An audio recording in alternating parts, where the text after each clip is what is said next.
各位嘉賓大家好，再一 Ladies and gentlemen, thank you so much for joining today's forum. Our forum will begin in a few minutes. While we're waiting, we would like to ask everyone to please mute your phones and other devices.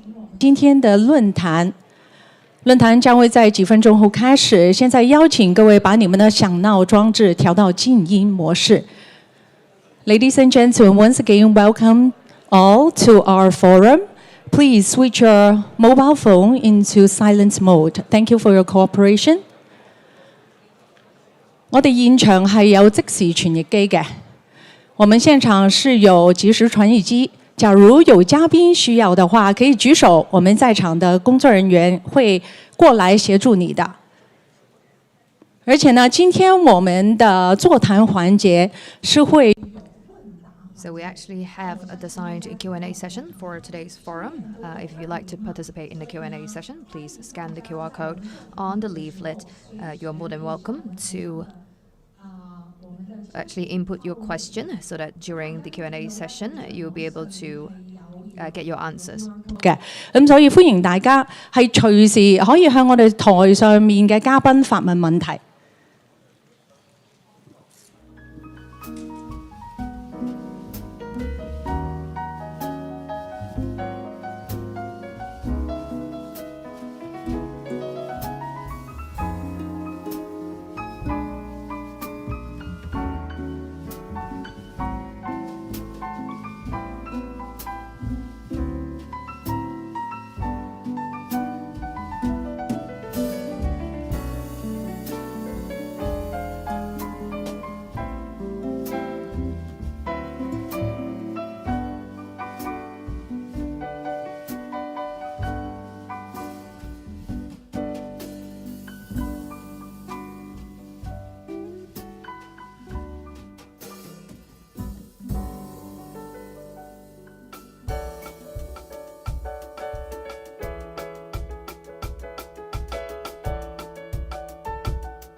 各位嘉賓，再一次歡迎。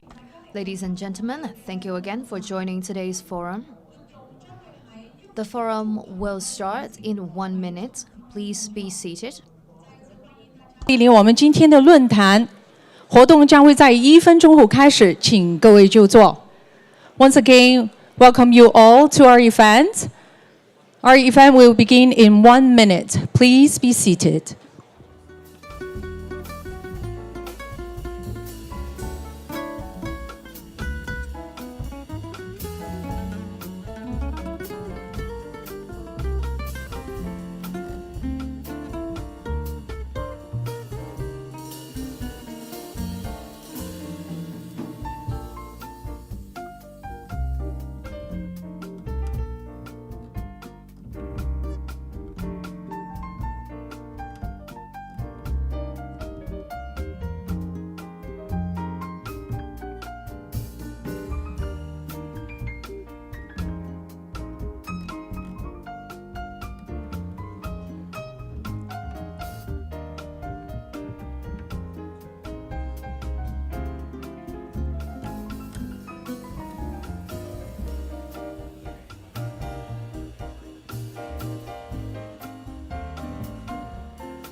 各位主禮嘉賓， Ladies and gentlemen, friends from media, and also friends who are joining us online and offline, good afternoon, everyone. Thank you again for joining today's forum. I am the MC and host of the forum. My name is Chau.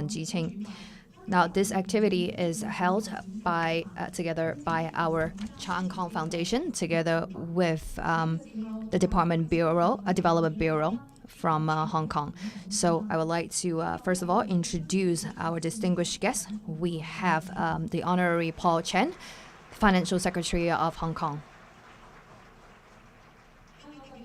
We have Ms. Bernadette Lin, Secretary for Development. We also have Dr. Jane Lee, President of our Hong Kong Foundation.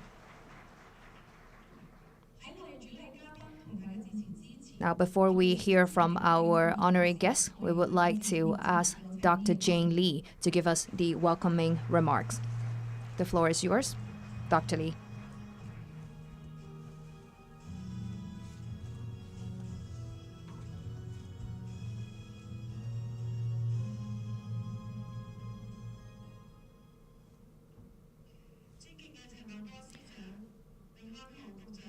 Dear Honorary Paul Chen, Ms. Lin, ladies and gentlemen, good afternoon. Thank you again for joining today's forum.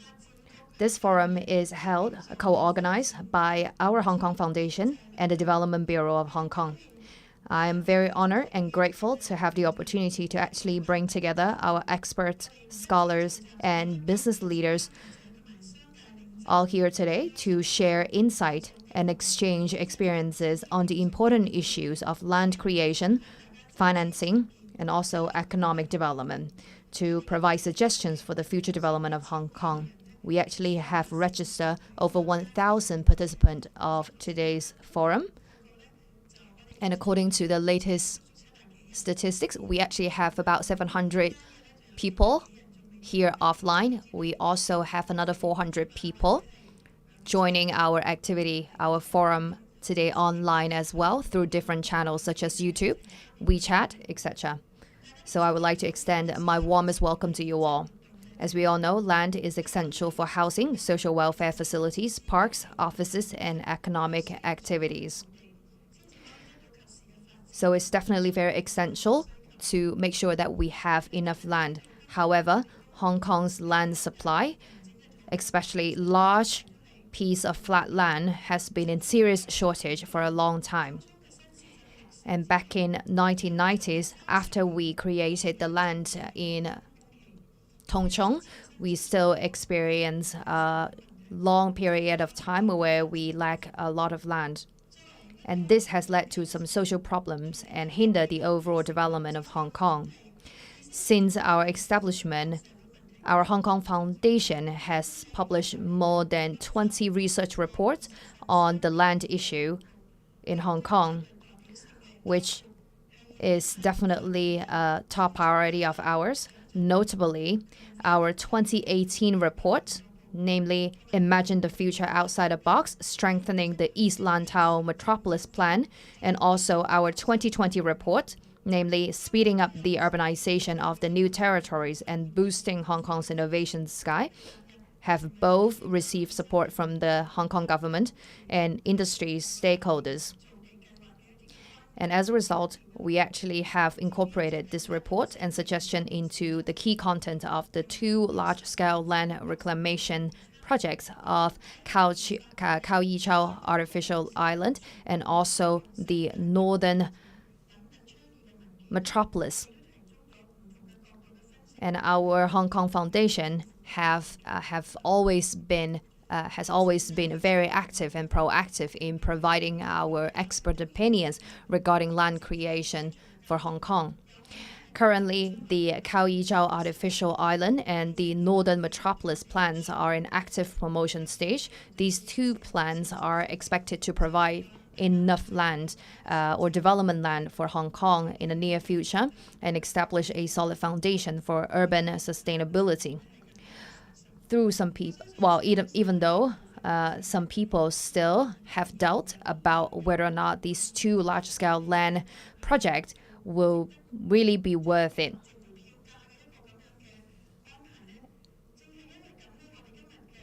That is why we have organized today's forum, incorporating 2 discussion sessions or panel discussions that actually will address some of the heated topic surrounding these 2 large-scale land creation projects. We have invited experts today, focusing on the economic benefits and financing costs of land creation. Industry leaders and experts will conduct very in-depth analysis and brainstorming for these 2 large projects. I believe that guests and friends who participated in the event will definitely get inspired by it. I'm very much looking forward to the wonderful speeches. Thank you. All right, thank you, Dr. Lee, for your welcoming remarks. Please be seated. Now we would like to give our warmest welcome to the Honorary Paul Chan, the Financial Secretary of Hong Kong.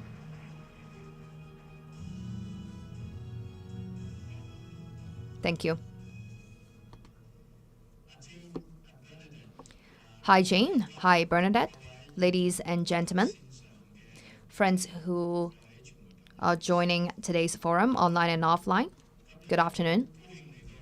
I am very happy to be here today, joining this economic forum, Financing Land Creation for Hong Kong's Future, co-organized by our Hong Kong Foundation and the Development Bureau of Hong Kong. Now being here today, I am very excited because I am seeing a lot of old friends who have always been passionate about land supply in China.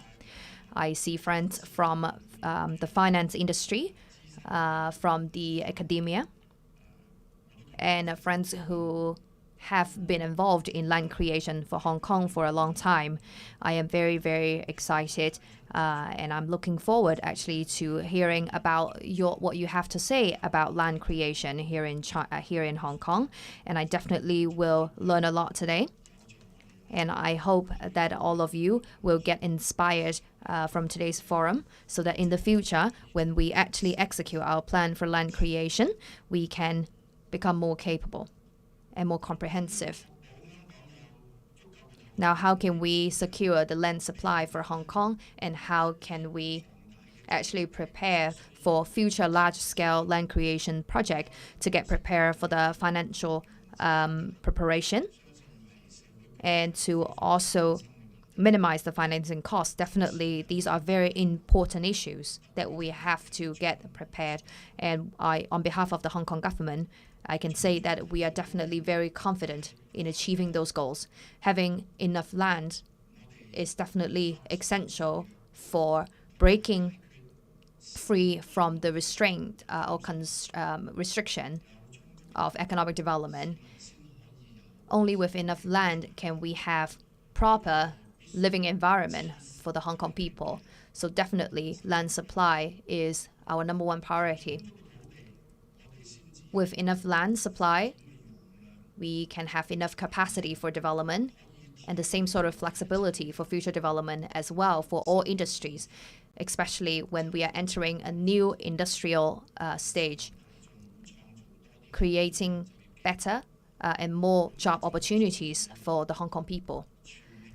Since the beginning of the government, the newest administration of the Hong Kong government, we have always been emphasizing on securing land supply for the Hong Kong people, including the infrastructure that is essential for the development of Hong Kong, enhancing the living standards of the Hong Kong people as well. So promoting the supply of land for Hong Kong definitely is the #1 priority of this administration, and is not going to be changed just because of the macro environment or slowing down of economic development here. 2 years ago, we had a report that addressed the 2023 plus development for Hong Kong, and basically from now to 2048, Hong Kong actually need to have about 6,200 hectares of land. So with our concerted effort, we have already secured the source of 7,000 hectares of land. And in the coming decade, we expect to have about 3,000 hectares of new land for development. And over half of them will come from the northern Metropolis and also the Chau artificial island. People might wonder, why are we pushing forward two large-scale projects at the same time? Because 7,000 hectares of land supply is actually more than 6,200 hectares of estimate, according to the report. But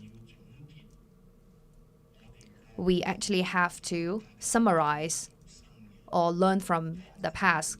If you still remember when we suffer from the shortage of land supply in the past, our living standards, our economic development were both hindered.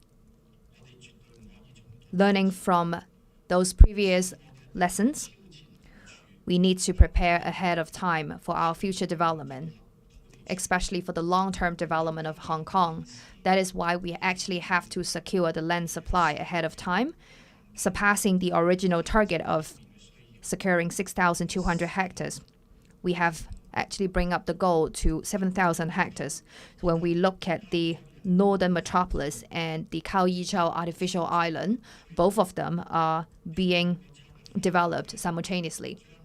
So these two areas are going to be an important part for Hong Kong in achieving the new layout of so-called the South Finance and North Technology and Innovation. The Northern Metropolis is critical for Hong Kong's development as an innovative technology hub, because a lot of our industry players in the tech sector needs to expand their business. Also, the Northern Metropolis will be very attractive to businesses who are looking to expand their footprint in Hong Kong as well. So creating this hub is definitely going to be critical in connecting Hong Kong together with mainland China, especially the Greater Bay Area that is developing very fast. And it's going to make Hong Kong more competitive as an international hub. At the same time, we also are creating multiple industry chains. That is why this administration of Hong Kong has actually set up a philosophy of efficiency management.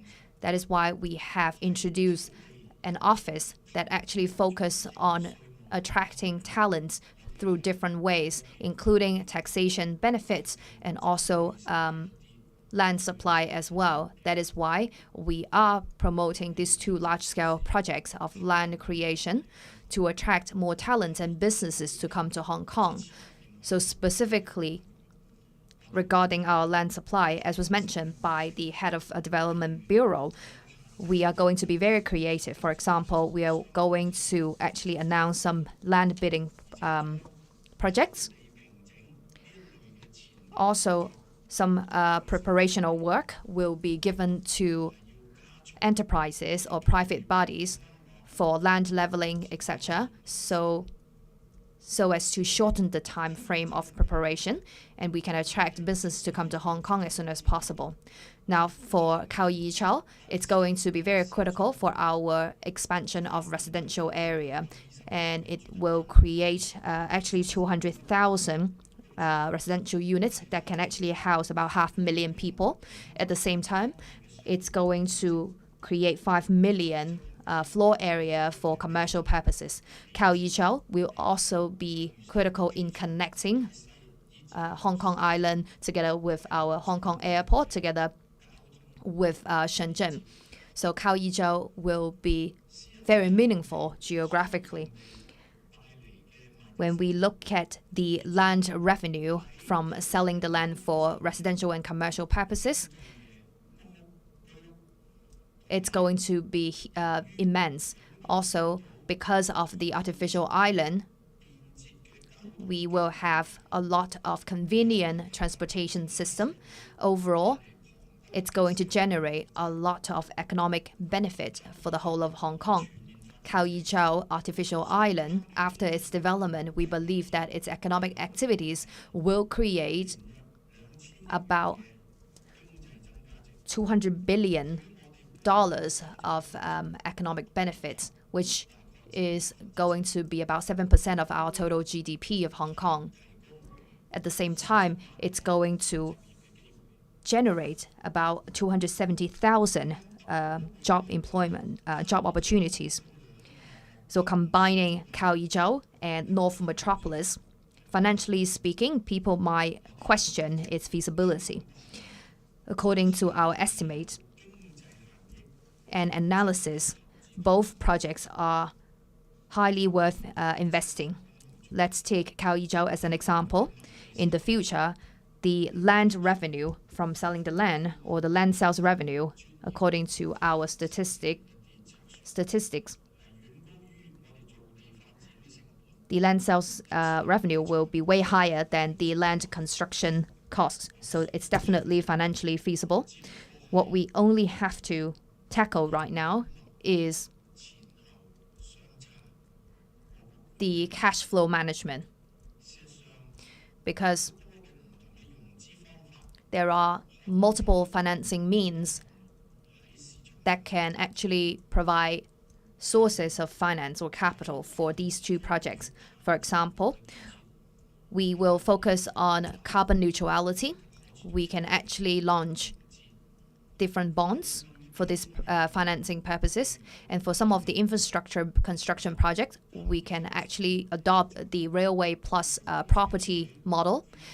We also can adopt the construction management operation, or BOT model, to do development. At the same time, we can also develop bonds or issue bonds for the general public to support the development of these projects. So on the one hand, we can get source of capital. On the other, we can also get participation from the general public as well. We also can source some long-term investors to join this partnership. And specific projects can be commissioned to different developers, for example, for land reclamation. And after the completion of these projects, land can be given back to Hong Kong for housing purposes, etc. As an international financing hub, Hong Kong definitely is very experiencing in terms of financing, sourcing talents, getting the expertise, and other aspects. So I'm definitely very confident that we can attract investors and financing institutions to participate in these two projects, because both of them are highly worth investing. Actually, for the past year, we actually have been approached by various enterprises and financial institutions regarding their interest in these two projects. These parties are highly confident, and they have confidence in achieving the growth potential or development potential of these two projects. They also have given us various suggestions in having more options and flexibility in financing land creation for Hong Kong. Ladies and gentlemen, developing Chau artificial island and Northern Metropolis is definitely essential for Hong Kong's future economic development and social development. So that's why we really hope that we can get all of your support in response to the social needs for a better life. Lastly, I wish you a very great success of this forum. Take care, everyone. Thank you. Thank you, Mr. Chan, for your speech. Please be seated.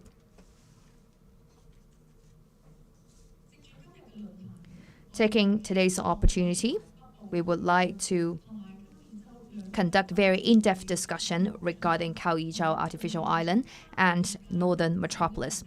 We would like to source your opinion regarding the future of these two projects, whether or not they are the best options for land creation for Hong Kong, and are they going to generate enough economic benefits for Hong Kong. We will also explore different financing possibilities as well. Now, before that, we actually would like to do a group photo session first. Please, let's welcome to the stage Dr. Lee, Ms. Lin, Honorary Mr. Chan.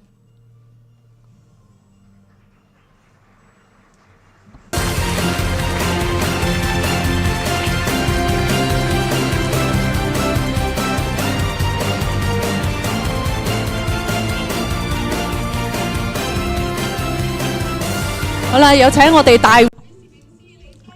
right, please look into the camera.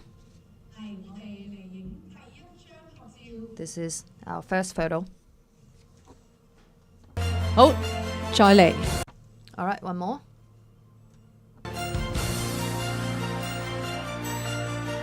好，請 All right. Keep smiling. Look ahead.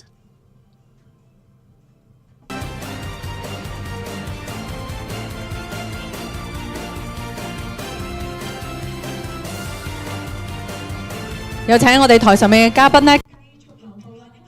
Please remain on the stage.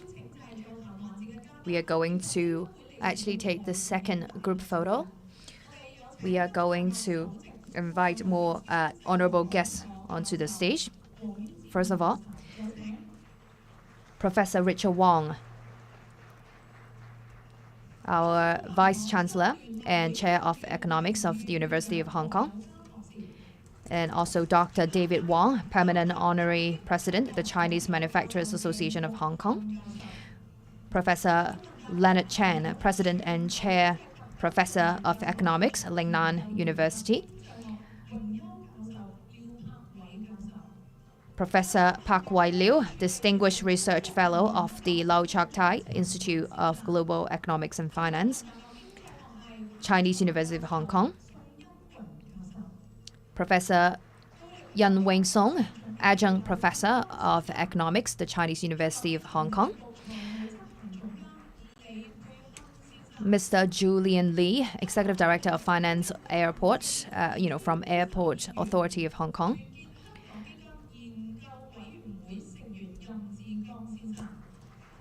Mr. Yam Ji Gong from our Hong Kong Foundation. Mr. Dr. Alan Shaman. 團結香港基金理事會 Mr. Law Hong Shui from our Hong Kong Foundation and Shuiyan Group. Mr. Yip Man Kay from our Hong Kong Foundation. And also Mr. Shui, Mr. Kenny Shui, Vice President, co-head of research from our Hong Kong Foundation. Please come to the stage. Please look into the back of the room. We have a lot of cameras there.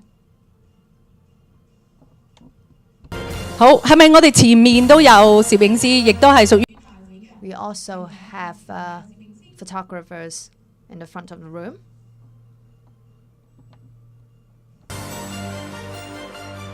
好，亦都再 Also, again, look at the back of the room.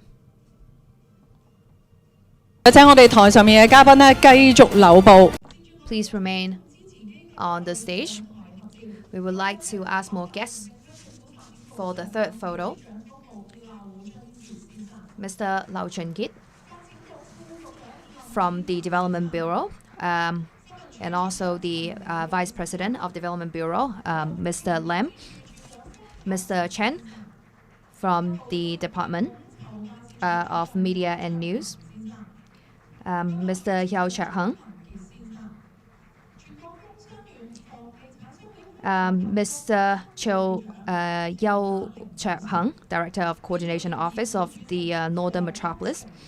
Mr. Chong Man-kit, the Director of Planning Bureau. And Mr.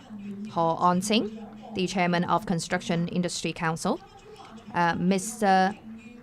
Yip Siu-ming, Director of the Executive Committee of the Chinese General Chamber of Commerce in Hong Kong, Mr. Wang Wei-hong, former President of Hong Kong Association of Professionals and Senior Executive, and Dr. Chau Zhenbong, Honorary President of the Chinese Manufacturers Association of Hong Kong, and also member of the Research Committee of our Hong Kong Foundation.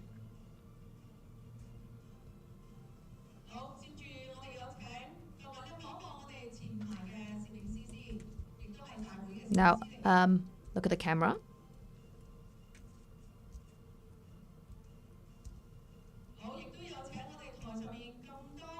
All right, ladies and gentlemen, on the stage. Again, please look at the back of the room for one more photo. Again, one more time. Now, lastly, I would like to extend my warmest welcome to all of the organizers and also our honorary guests and key speakers. Thank you so much. Now, unfortunately, the Honorary Paul Chan has other business obligations. He will have to leave first. But thank you again for joining today's opening ceremony. Thank you so much.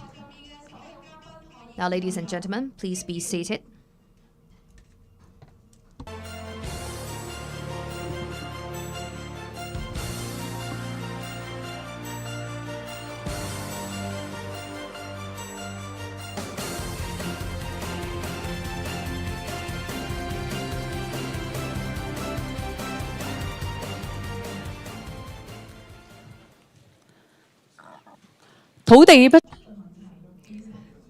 Land supply shortage definitely constrained the development of Hong Kong.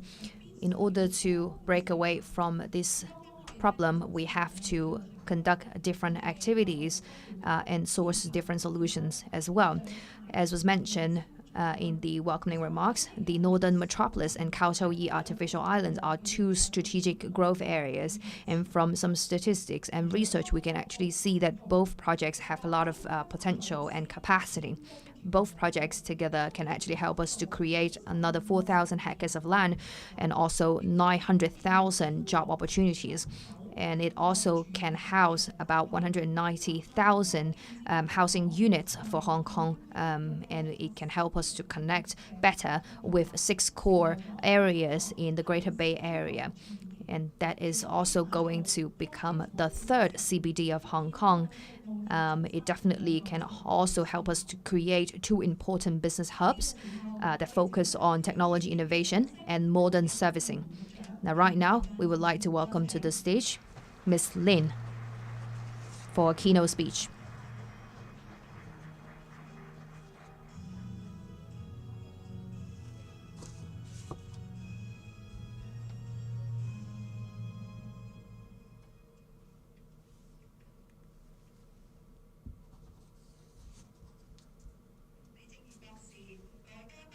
Dr. Jane Lee, ladies and gentlemen, I'm very happy to be able to join today's forum, and thank you our Hong Kong Foundation for co-organizing today's forum.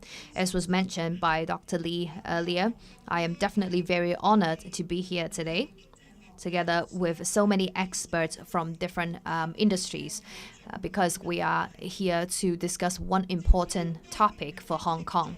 Now, the Hong Kong government has been trying its best to create land for Hong Kong and also to promote the development of the social environment. So definitely the general public have very high hopes for this project. Now, there are also different voices regarding these projects because they are going to take up a lot of social resources. And people have been keeping a close eye on the development of these 2 projects. And that is why we are here today focusing on financing land creation for Hong Kong's future. And we are very honored to have so many distinguished speakers here to address this topic. I believe that we can definitely learn a lot from their discussion, and we will actually gain more in-depth understandings regarding this topic.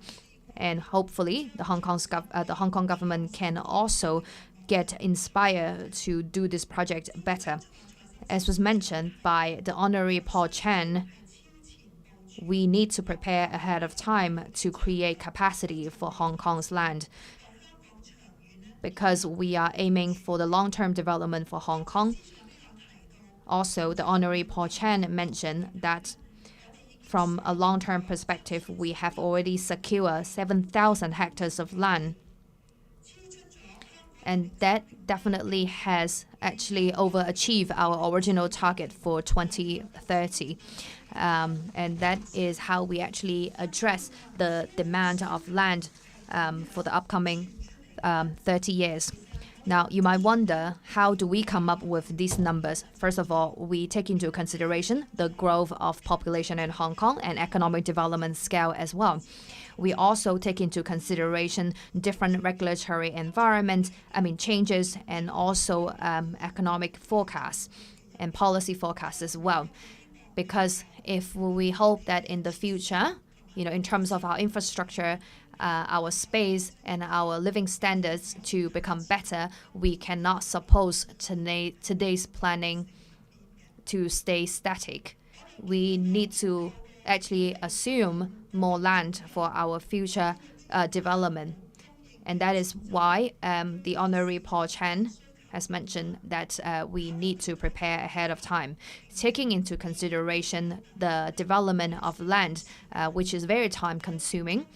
And also during the process of land development and creation, we might also consider the possibility of having struggles and challenges. That is why we need to have multiple sources or diversified sources of land that can surpass the constraint of time and space.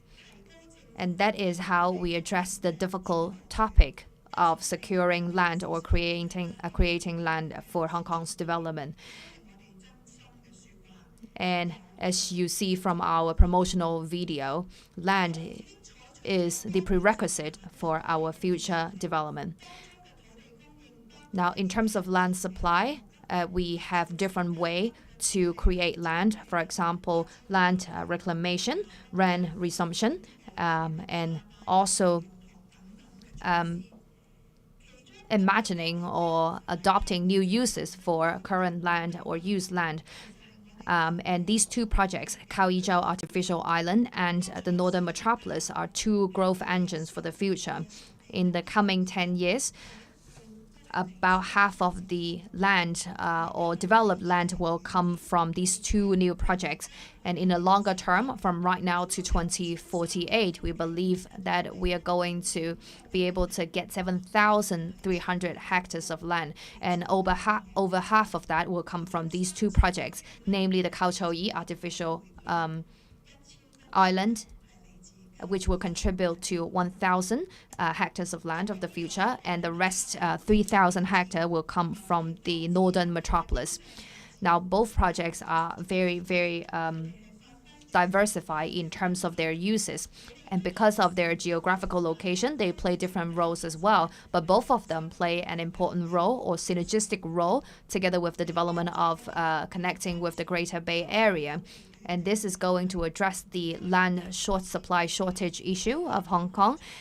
At the same time, it can create better soil for our future development, because Hong Kong has always been seen as an international hub, but we are really lacking land. That is why we are creating so much more space here through these two projects.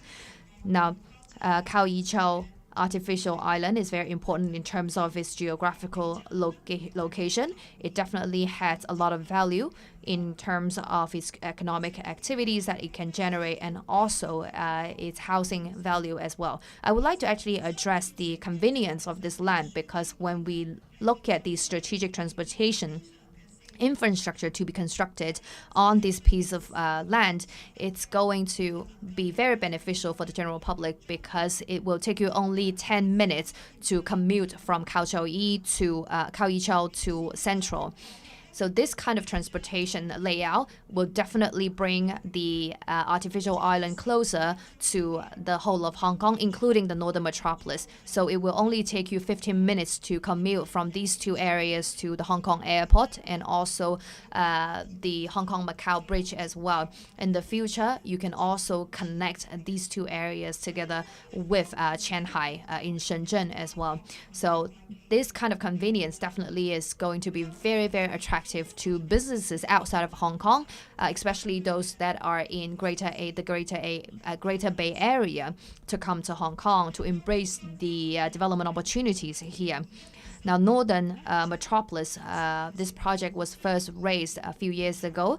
And this metropolis was designed to be very attractive as a tourist hub and also an economic hub as well. We initially had several projects already in place for this area, but later on we actually added some extra growth momentum or growth driver for the development of different industries here in this area, because we are going to take advantage of the 14th five-year plan of the Chinese government. Inconsistent with their development plan, we can actually take opportunities, with this particular northern metropolis area to develop even further. Now, one of the biggest benefits is that it's very, very close to its location is close to Shenzhen. It also has 7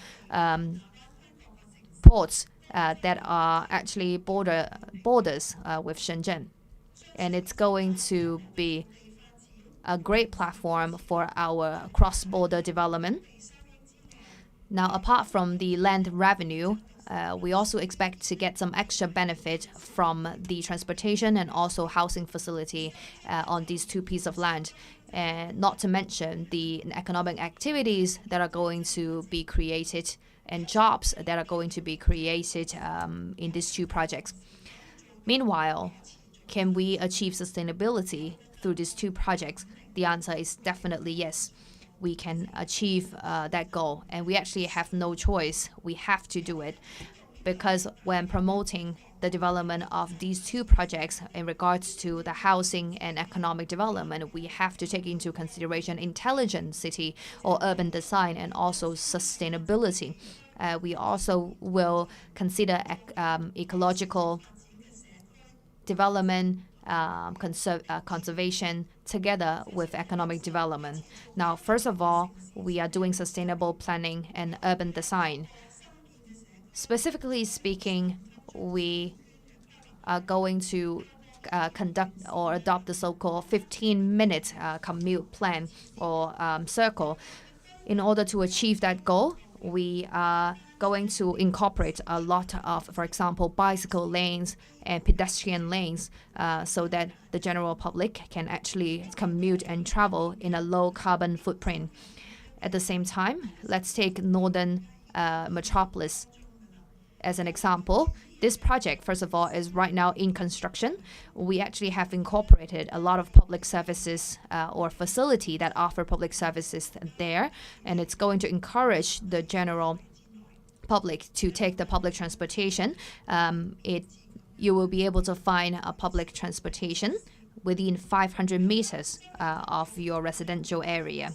Now, for Chau artificial island, we are going to add about 20 meters long of promenade. We also will adopt multiple 200 meters long waterways to create space for example, water activities and different kinds of leisure activities as well. We will also optimize the environment in order to avoid the urban heat island effects. We also will incorporate the green mass transit system as well as other green promenades and leisure spaces. On the other hand, we have incorporated the general public's voices and opinions in the construction of these 2 projects.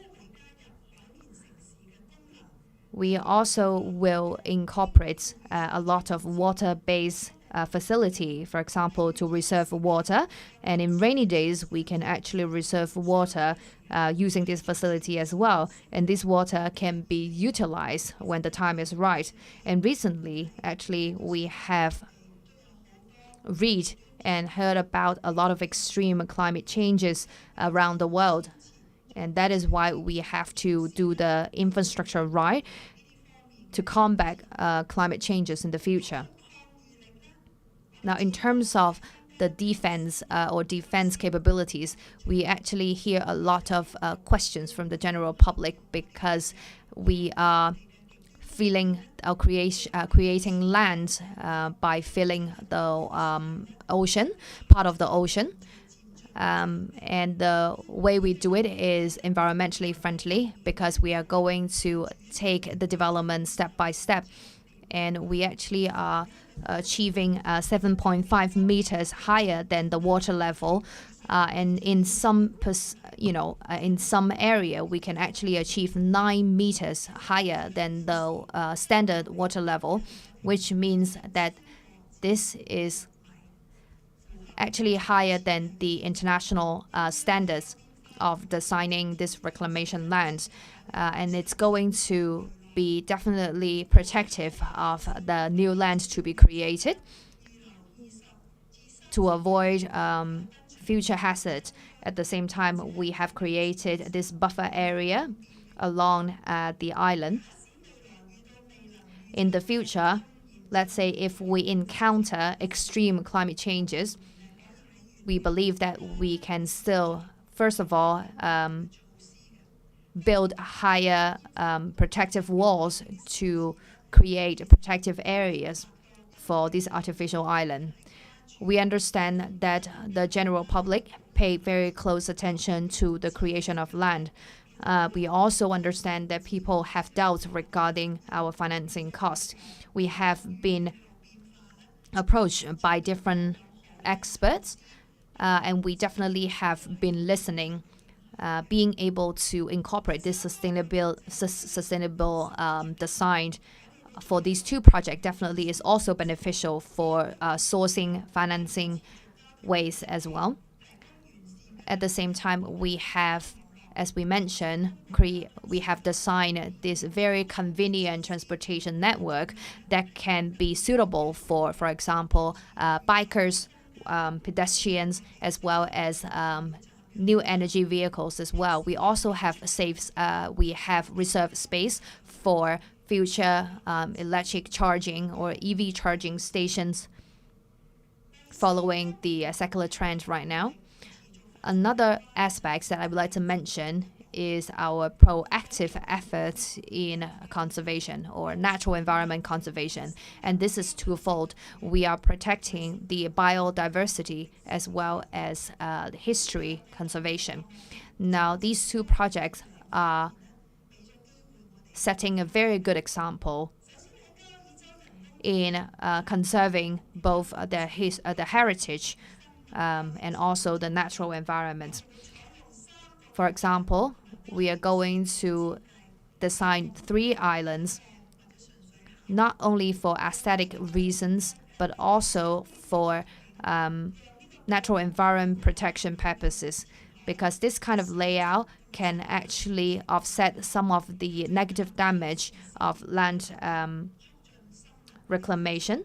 It can also help us to minimize the urban heat island effect and promote biodiversity. At the same time, we have incorporated the heritage of different geographical locations here in Hong Kong, and we will promote the so-called natural resource park in Chau and also northern Metropolis. These parks are very good examples of how we preserve the natural resource or heritage of local history as well. We have incorporated both villages together with the city area to do this development. It is very important for us to coordinate the culture of urban and suburban areas. Now, some of the general public opinion suggested that currently the economic development environment is not the best. And it is suggested that we should actually avoid promoting both projects together. And some people actually suggested that we should cancel the Chau artificial island. Now, behind that kind of thinking, I would first of all like to suggest that there are some negative impact. Now, currently, we are promoting both projects simultaneously. The earliest time of completion, at least for infrastructure construction and housing building, will be 2028, which means that it will take us at least 5 years to get the first batch of land from this reclamation.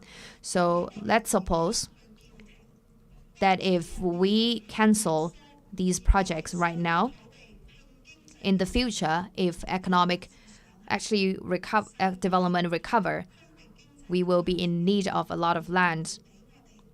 And by that time, if we only started by, in a few years' time, we wouldn't have enough time to actually get the land ready to catch up with the world's economic development. So that is why we are now doing everything we can to promote both projects simultaneously. Now, obviously, there are going to be a lot of challenges, but we are going to generate more solutions to address these issues. As was mentioned by the Honorary Paul Chan, both projects can generate a lot of economic values. So the cost of creating this land will not be bear by the Hong Kong government alone, because we can actually incorporate, for example, public-private partnership or other means to finance these projects. As I mentioned earlier, both projects bear very good conditions. They can actually attract a lot of investment through green financing means. Now, Hong Kong is very experienced as an international hub, especially in launching large-scale projects like this. And that is why we are very confident in sourcing capital in different ways.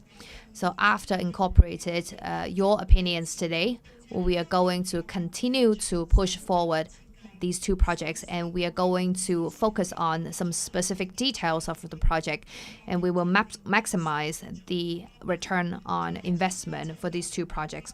So again, I would like to extend my warmest welcome to all of the speakers today. We are going to learn from your opinions and suggestions. I wish you all a very good afternoon. Thank you. Please be seated, Ms. Lin. So Ms. Lin just gave us a lot of important messages. Among all those, she mentioned that multiple means of or multiple sources of land is critical for such large scale of land creation. However, taking into consideration so many goals to achieve, every single option needs to be taken seriously, and they are not easily replaced. And so these current two projects, the Chau artificial island and the northern Metropolis, are going to be very beneficial for not only the general public of Hong Kong, but also in terms of attracting investors as well from home and abroad. And it also can help us to get better connected with the Greater Bay Area to seize the economic development opportunities in the future. Now, without further ado, we're going to start our first panel discussion. I would like to invite all of our speakers onto the stage. The first session will be about how can land creation drive Hong Kong's economic growth. In addition, we also will discuss some concrete opportunities to be generated by these two projects. Right now, let's put our hands together to welcome onto the stage our honorary speakers. First of all, Professor Richard Wong. We also have Professor Francis Lui. Unfortunately, Francis Lui cannot be with us today because he's overseas. He's going to join us online. We will also have Professor Leonard Chang and Professor Yan Wing Song. Mr. Ryan Yip, and also the moderator of the discussion, Mr. C.K. Lau. Now, just a reminder, we welcome your participation in today's session. So if you have any questions, please scan our QR code on the leaflet. That will allow you to pose your questions to our speakers on the stage. Now the floor is yours, Mr. Lau. All right, thank you.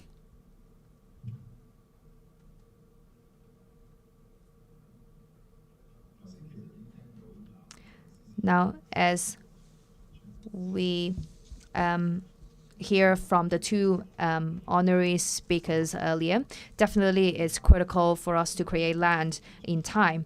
At the same time, land supply has always been an important issue of Hong Kong that actually constricted our development. And the Hong Kong government has been determined to create land for Hong Kong in different ways. We also have heard that we are going to introduce a lot of innovative technologies through different policy.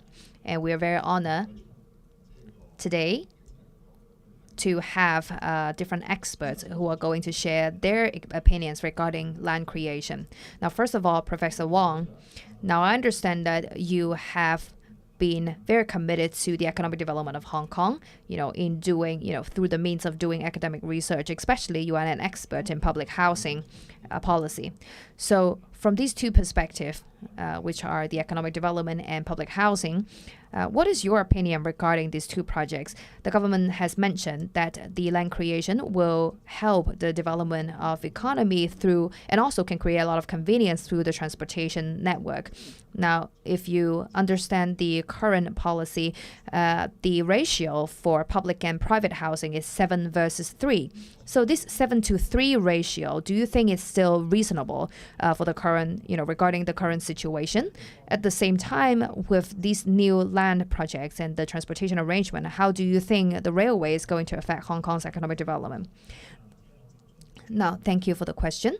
Let's talk about Chau, for example, because Chau is very unique because it is definitely unprecedented. Hong Kong has never have never done any project like that through the means of land reclamation. Now, it is very important for Chau to have this island, and also with the transportation. Obviously, we expect to have a lot of housing activities and also economic development infrastructure to be built there. Now, when we first look at land reclamation, we first think of economic development. Now, right now, Hong Kong Island is the hub. Well, and also southern part of Kowloon is, these two areas are the hub of economic development here in Hong Kong. But for new territories, it's less developed. Without the island, the Chau Island, the transportation network is still lacking.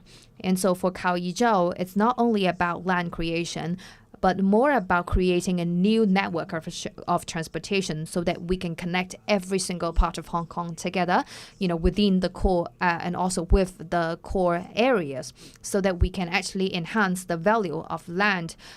We can connect Lantau Island, new territories, and also the west side of the Greater Bay Area as well. So it's going to create a lot of synergy for the whole of Hong Kong. So Chau is going to generate value not just for the island alone, but for the whole of Hong Kong. So when we evaluate any developmental projects, we have to look at not only the project itself, but also the overspill area or overspill effect of the project, of the island. And so I think that is definitely worth mentioning. So in summary, transportation is going to be very beneficial, and the cost is actually going to be higher than the land reclamation as well. So I think people are actually ignoring this part, and that's why I am going to draw your attention to this part. But because of the time constraint, I cannot really go into the details. Now, the second area I would like to mention is the island itself. Now, the key is what kind of properties are going to be developed on this piece of land, because it's going to create different value. If you are going to build only public housing there, then it's not going to be that worth it. because you have already have finished the land reclamation. If you are building a lot of luxury housing, obviously it's going to be more economically rewarding.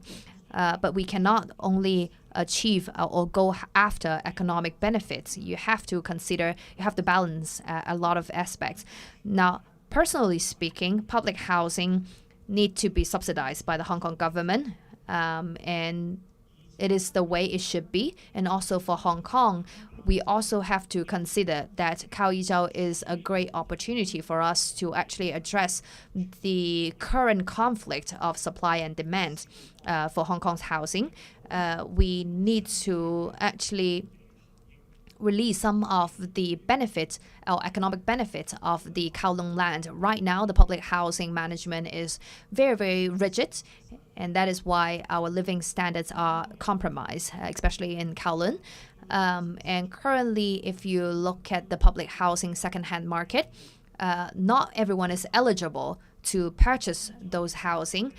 You can definitely sell those housing, but you are not allowed to purchase public housing again. And so this is not really a legitimate second-hand housing. This is not a market. You are only allowed to sell. You're not allowed to purchase anymore. So you cannot actually transfer your assets easily or legally here in Hong Kong. So for Chau, I think we can actually create a special mechanism in Chau. Or special purpose vehicle, SPV, for Chau. So I think Chau should be a SPV because it can utilize Hong Kong's housing planning policy, utilize those benefits, but it also can enjoy some benefit of flexibility, make it eligible and legitimate to actually achieve some innovation in terms of the housing use. It's going to maximize the land use and the value of Chau. It can also help release some of the burden of Kowloon New Territories public housing. It can also help enhance the value of the land as well. So with that incorporated, I believe that Chau's land is going to generate more synergy and also a lot of overspill effect for the whole of Hong Kong as well. And currently, if you look at Hong Kong's regulations, there are a lot of issues. But it's already too late to fix those regulation loopholes. And because right now our deadline of finishing the land reclamation by 2028, we can only use this special purpose vehicle to maximize the land use of Chau artificial island. So by that time, if we can have both public and private housing to be incorporated there, you can actually attract a lot of buyers from not only Hong Kong, but also outside of Hong Kong as well.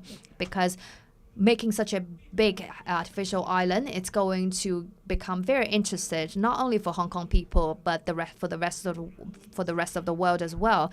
That will allow us to really open our mind. That's all. Thank you. Thank you, Professor Wong. Now we also have Professor Lui on the line.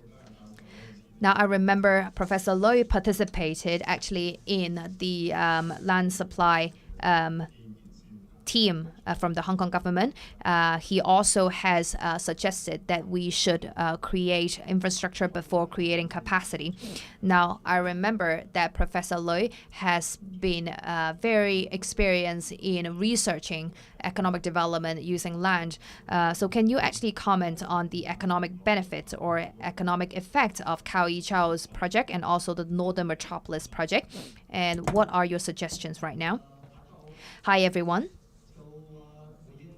Now, in response to your question, first of all, I would like to point out that right now, these two big projects, land creation projects, whether or not they are going to create high value, and if the value is not high enough, we should give up on these two projects. Now, as was mentioned not too long ago by the Honorary Paul Chan and also Ms. Lin, both of them believe that the economic benefit is going to overcome the cost of construction. Now, even if when you don't have the statistics, it should be pretty straightforward that that's the case. Because right now, if you look at the average space per person, that per capita that we have in Hong Kong, it's basically 16 square meters per person. And it's very, very small. By comparison with Singapore, for example, they actually have 25 square meters of space per capita. And our number is 16. And if you look at mainland China, urban areas, right now the average space per capita is 40 square meters. And in the US, right now is about 98 square meters per person. So they are much bigger, much more spacious than Hong Kong. And so if you ask any Hong Kong person, definitely we would love to have more space. Everyone wants a bigger house or a bigger apartment. Now, so naturally, that will require more land. And that will actually help bring up the value of every piece of land. However, that is not enough. It's not just about having more space. There are a lot of other issues or a lot of other benefits associated with land. As was mentioned by previous speakers, for example, it's going to help us to have more convenience through the transportation construction. That is very important for our daily life.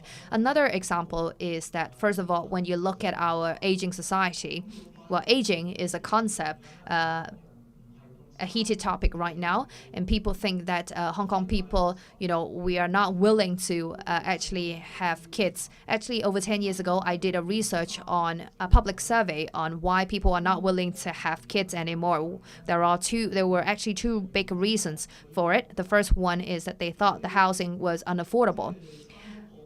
When you have one more kid, that will require actually another room at least, and you will require more space. Now, together with the aging issue, with lack of young labor, definitely it's going to create long-term problems for the city. So creating more land for Hong Kong, for the city, definitely will help address these issues.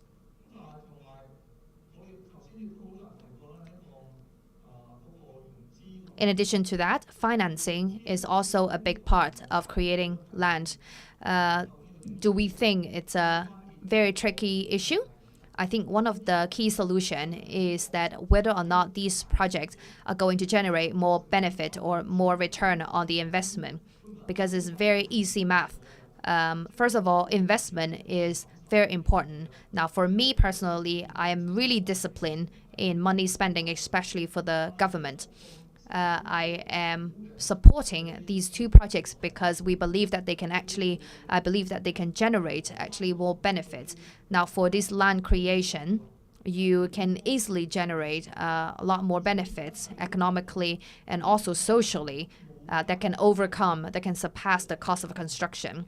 Because right now, if you take into consideration the statistics, we are excluding the underlying benefits of, for example, the public space, the transportation, etc., and the public housing benefit. If you only consider the income generated by, for example, commercial floor sales and economic activities, that all alone already surpass the cost of construction for these two projects.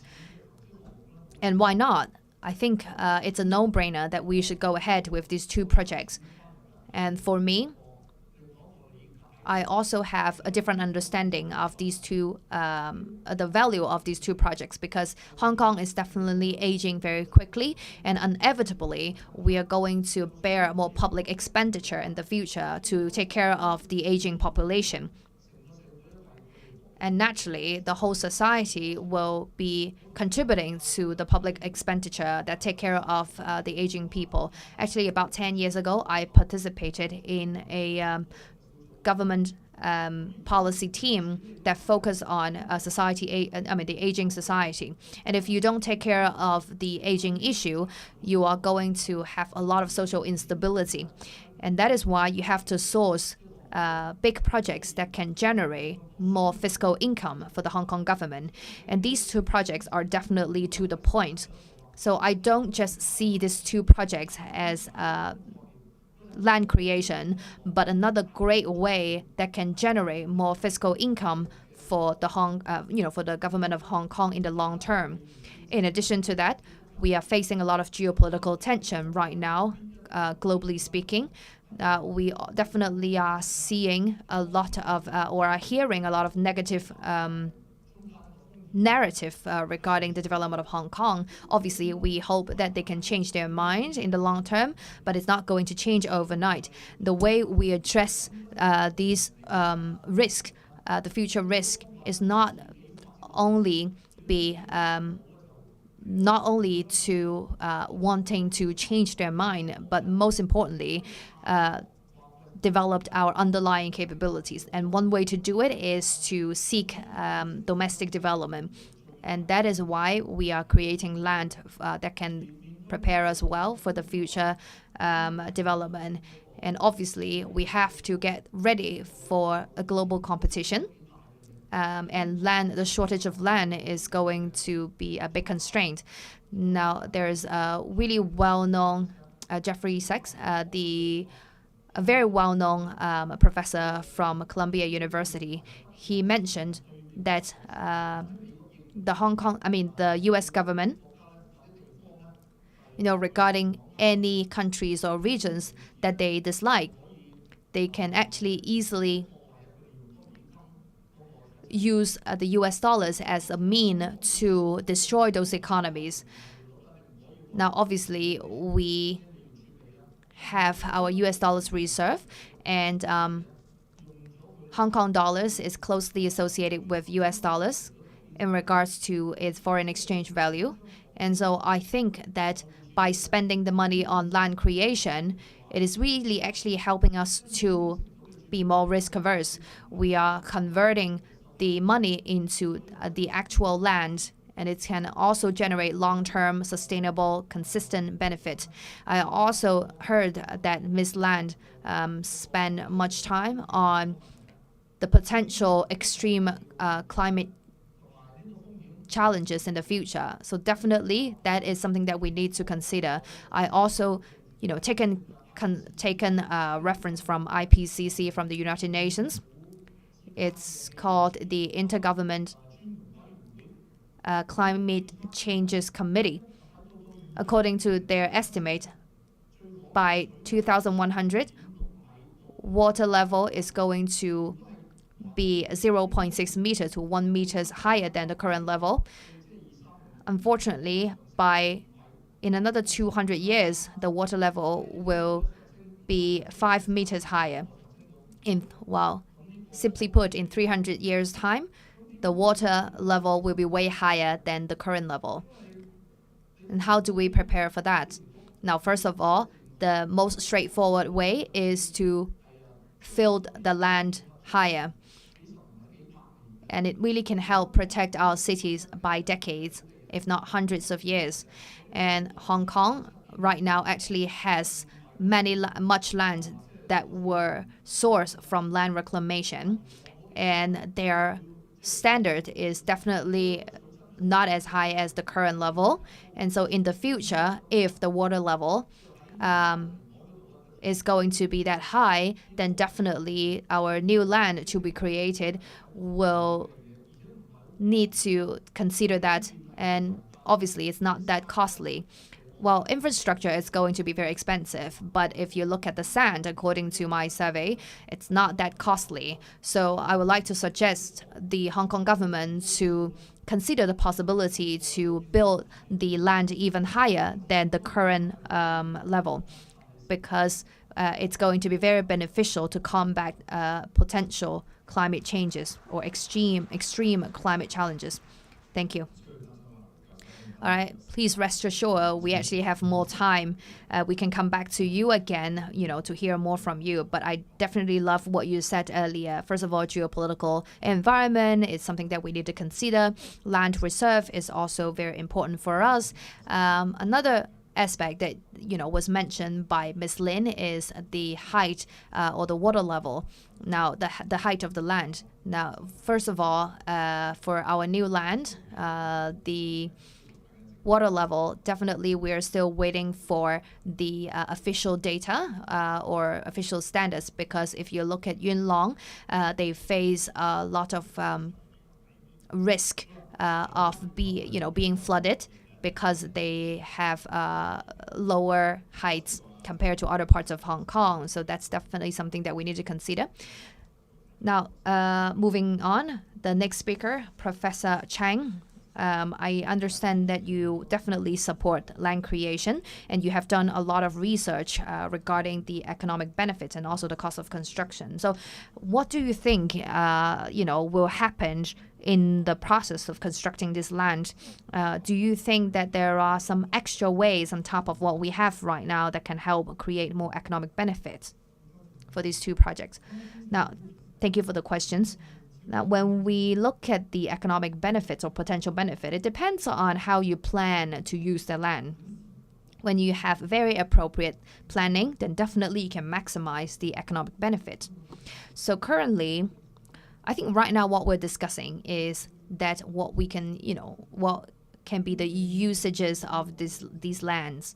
According to the government statistics, for example, according to 2022's numbers, it's going to be about $500 billion as the cost. And in terms of the potential economic benefit, it's going to be $900 billion. And that has excluded the infrastructure, potential benefit from the infrastructure, and that has also taken into consideration the construction of, for example, recreational facilities, including parks, etc. I believe that the government has taken into consideration those values. It's just that it's very hard to quantify those kind of space. Now, back to your question, how do we maximize the economic benefit or value of these two projects? I think we need to circle back to what Professor Wang, our first speaker's opinion, which is, for example, public and private housing, and also transportation. Now, we do have several aspects that are very important for our development. For example, infrastructure and also some public housing's purchasing or transaction value. And I really liked what he mentioned earlier, such as the SPV, etc. It's going to really help us to maximize the economic benefits. I believe that some experts also mentioned the geographical value of these two parts, etc. Now, the government obviously have to consider very comprehensively regarding not only the cost but also the potential benefit as well, not just economic benefit or economic burden, but also environmental as well. What I have heard earlier, in regards to the opposing opinion, is that first of all, they focus on the environmental protection. Now, from my perspective, I think we should understand that historically speaking, land creation is contributing not only to economic development, but also environmental protection as well.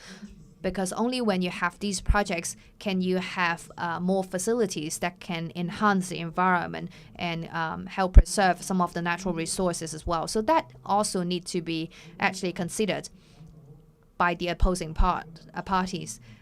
People think that doing nothing is best for the natural environment, and I think definitely I think that is wrong, because if you stop developing, if you do not utilize what we have right now, including natural resources, we are going to waste a lot of resources. Now, I think that the opposing parties are very loud in terms of opposing or objecting to these two projects, but they have never make any useful suggestions as to how we seek future development for both the society and the economy. So I definitely strongly support land creation, and specifically these two projects, because land creation is, first of all, time consuming and require a lot of preparation ahead of time. If you look at the whole of Hong Kong's economy, currently it's not at the best level. When the government is willing to spend money in infrastructure, in land creation, I think it is the right thing to do in the right time, because when the economy is developing very well, then it's not going to be, it would be too late for the government to spend money on land reclamation or land creation. As was mentioned previously by another speaker, this money is not wasted. The capital is well used actually to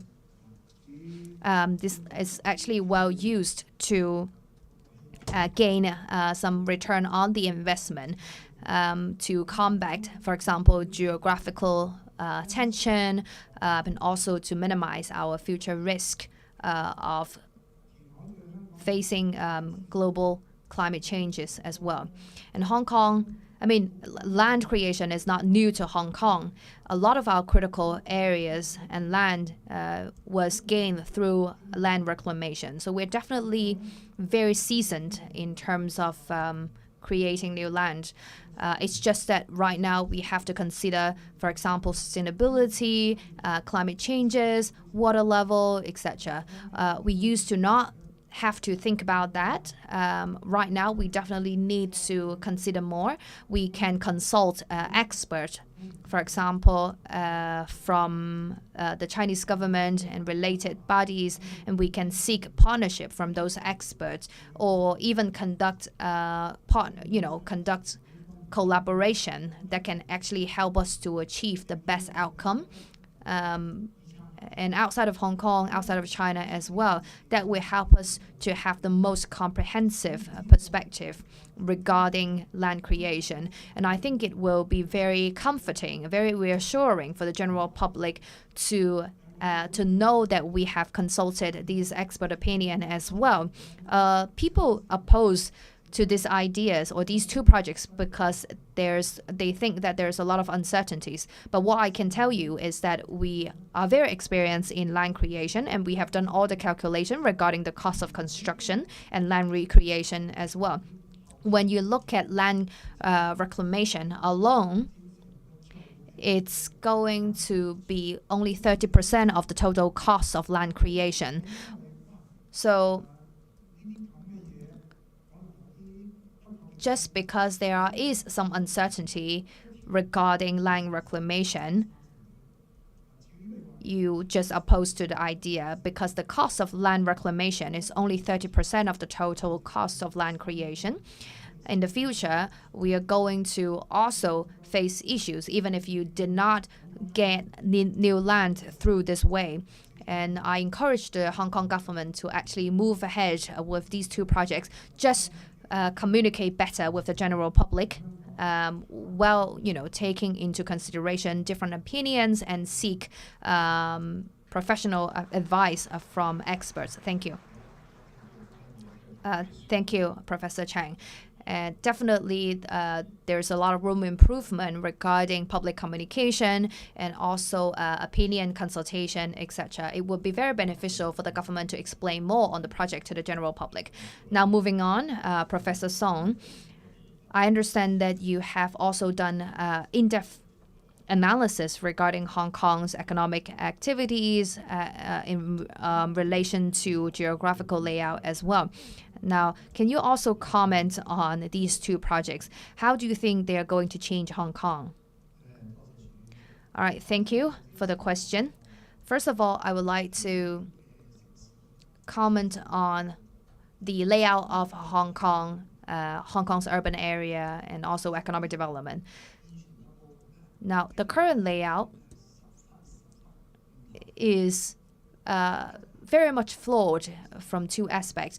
The first one is that main activities are surrounding the two sides of Victoria Harbour. The majority of the population actually live or reside outside of these areas, so they have to commute on a daily basis. So there are going to be two rush hours on a daily basis. So it doesn't matter how many new railways you build, it's always going to be very crowded. And another big loophole or big flaw is the northern part of New Territories. Now, actually, if you look at the southern part of Shenzhen, the land is very, very expensive. However, just across the river, we only have wetland and farmland there that is very, very cheap. And so that's definitely not reasonable, and it's a big flaw. originating from our oldest urban planning decades ago. So in the past, we thought that we only needed one central area, which is area surrounding both sides of the Victoria Harbour, and we were pushing some less valuable land, such as cemetery, etc., to the new territories. But ridiculously, when across the Shenzhen River, the land became immediately much more expensive and valuable. And so I think definitely these are some of the flaws that we need to address. And I believe that this new project of Northern Metropolis is much needed. And I really love the idea of South or Southern finance and Northern technology. We believe that with these two projects, we can actually help create a lot of jobs and move a lot of the development activities to the northern part of Hong Kong. I think there's less oppositions to the northern metropolis than Chau. Now, for Chau, first of all, how do we commute from Victoria Harbour to the northern metropolis? Do we have to build new roads, etc.? Right now, if you look at Kowloon, we have already 3 tunnels. We also have multiple railways that connect Kowloon with the Hong Kong Island as well. So I believe that in the future, if we rely only on this connection, again, it's going to be very crowded and it's not going to be very effective. And I think right now we have the best solution, which is having the Chau. So you can actually travel from new territories through Chau to, for example, the Hong Kong Island. And that can actually relieve some of the traffic congestions in Kowloon. So from Chau, you can go, and also the northern part of Hong Kong, you can actually avoid getting into the congestion of Kowloon. So we actually don't have other options. I really like Professor Wang's perspective of how do we address this. Now, when we look at our Hong Kong airport, it's not just the airport per se. We expect to have a lot more activities in addition to that. And right now, you have to go through the Chiang Mai Bridge to get to the airport, and that is not that reasonable.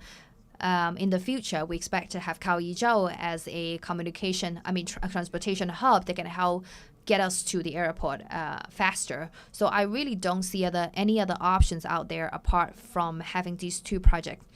Now, coming back to what we discussed before, people are scared of or are afraid of water flooding risk in the future. And some other people have exaggerated their concerns, because first of all, they believe that this is unprecedented, and they believe that it's a waste of money and resources. Now, actually, we have a huge artificial island, which is much bigger than Chau. This is actually our Chek Lap Kok airport. It is in regards to its space, it's about 1,500 hectares, which is about 60% larger than Chau artificial island. Now, we also have another huge artificial island that you have traveled to, which is the Hong Kong-Zhuhai Macau Bridge. It's also 150 hectares. So we already have 2 huge artificial islands, and I can assure you that it's very safe to travel to this artificial island. Come on, it's not unprecedented at all. We have done it, and we can do it again. Now, another risk that people talk about a lot is water flooding. Now, historically speaking, we have experienced and survived, for example, the Shanchuk hurricane and flood. We suffered definitely from that, for example, some part of Yuen Long, the Hang Fa Chun, and also Chang Kwan O. And I remember also there are 2 luxury housing regions that also got their garage flooded as well. However, our airports were pretty much safe at that time. People thought it was only fortunate for the airport to be away from the flooding disaster. But actually, it was because of our effort.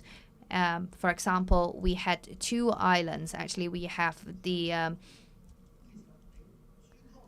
Heighten Island and Heighten Island. Now, these 2 islands were heavily flooded during the Shanzhou disaster, but the airport the Cheklapkov airport was not flooded because of our construction quality.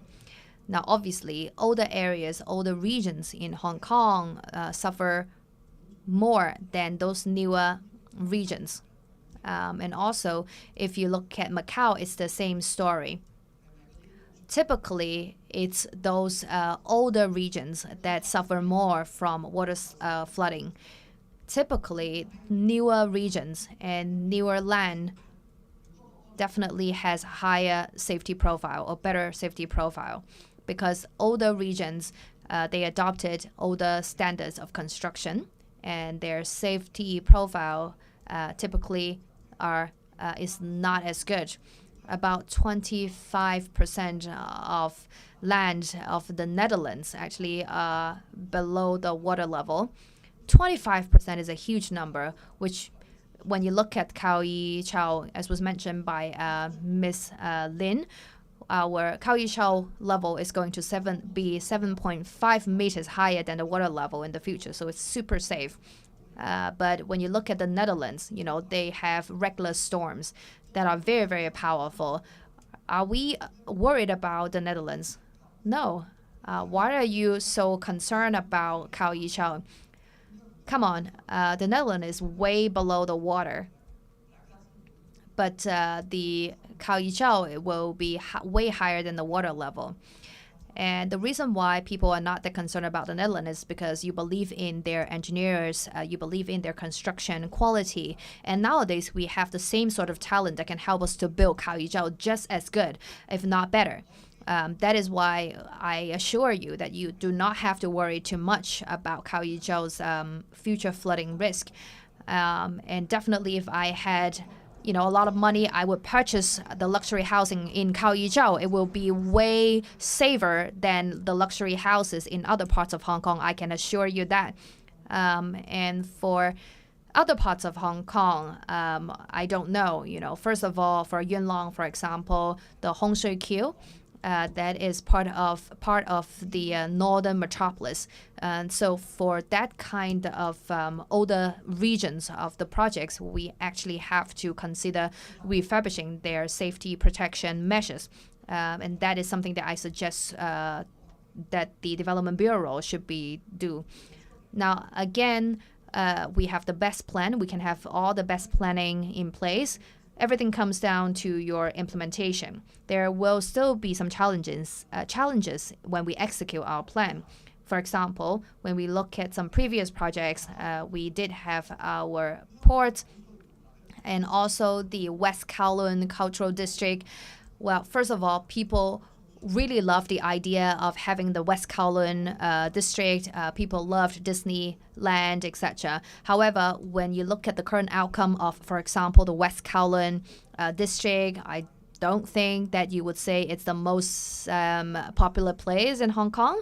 And so again, I am definitely loving the idea of promoting the development of Hong Kong. And I remember back in 1989, at that time, the Hong Kong government actually were willing to actually list or spend money on this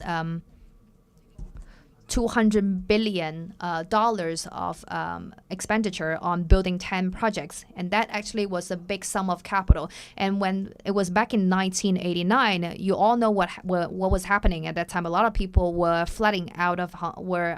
leaving Hong Kong. But the government was very generous at that time. They thought it was the right time to actually build and develop Hong Kong. And we now all know it was the correct decision. So thank you all. All right, thank you, Professor Song. We actually have heard a lot of applauses from our audience regarding your opinion. So definitely your opinion is well received.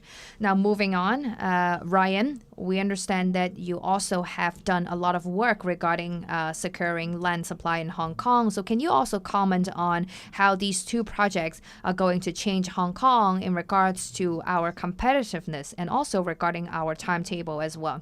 All right, thank you for your question. First of all, I am very happy to be able to be here. So first of all, I am a big fan of all of you guys here. You know, I also selected to actually learn from to be an economics student. And I actually have mentioned this to Professor Loy before. I actually read all of your articles. That's how I grew up to be an economist. And obviously, I am much more junior than you guys. So I will be very humble in expressing my idea and opinion. And I would like to take it from the perspective of a sort of economic development perspective. Now, first of all, this is nothing new. Land reclamation, land creation has been something that we've been doing for a long time. We've created 9 so-called new towns, and that's about 1/3 of Hong Kong's population. And also, including myself, you know, I am living in new towns that were created by the Hong Kong government. And land utilization, right now by comparison with Singapore, they have developed about 3/4 of their land. We're using only 1/4 of our land. We had about 6% to 7% of land reclamation percentage. And Singapore, they actually did 23% of land reclamation. So by comparison, we are not doing too much. We are doing too little. We have done too little. Now, something that I really like, what Ms. Lin said earlier, is that land is the prerequisite for any kind of choices, any kind of flexibility. So land is essential for everything. But land alone is not enough. You also need to incorporate planning in a lot of other aspects. For example, your policy, your regulatory environment, etc. I also remember the Honorary Paul Chan mentioned that right now, even though we experience economic downturn, we still need to move on with these two land creation projects, because the last time we experienced economic crisis, we actually paused our land creation projects, and that was back in 2000. And then later on, we experienced a lot of housing shortage and land shortage. We suffer severely from that. So we should learn from this past, this history, and avoid repeating the mistakes. And that is why when the economic development is not so fast, we should focus more on infrastructure building, because this is definitely a great way for us to do reverse investment. It can actually generate some economic benefit and create jobs. And another aspect to it is that when the economic development is not that fast, it would actually be a better opportunity for us to create land cheaper, because when economy is better, it would be much more expensive to build the same amount of land. Now, the moderator asked me to comment on the long-term competitiveness of Hong Kong as a result of these two projects. First of all, it's going to be hugely beneficial for us to attract more talents and businesses. Now, we need to have more financing businesses, more financial institutions or technology businesses to come here. First of all, you need to have enough land for them to build their facility, to have their offices, etc. So traditionally speaking, Hong Kong is really well known for its financial hub. And for financial businesses, we need very little land. But for technology companies, they actually require a lot more space, because they might need to manufacture their products in different parts of the city.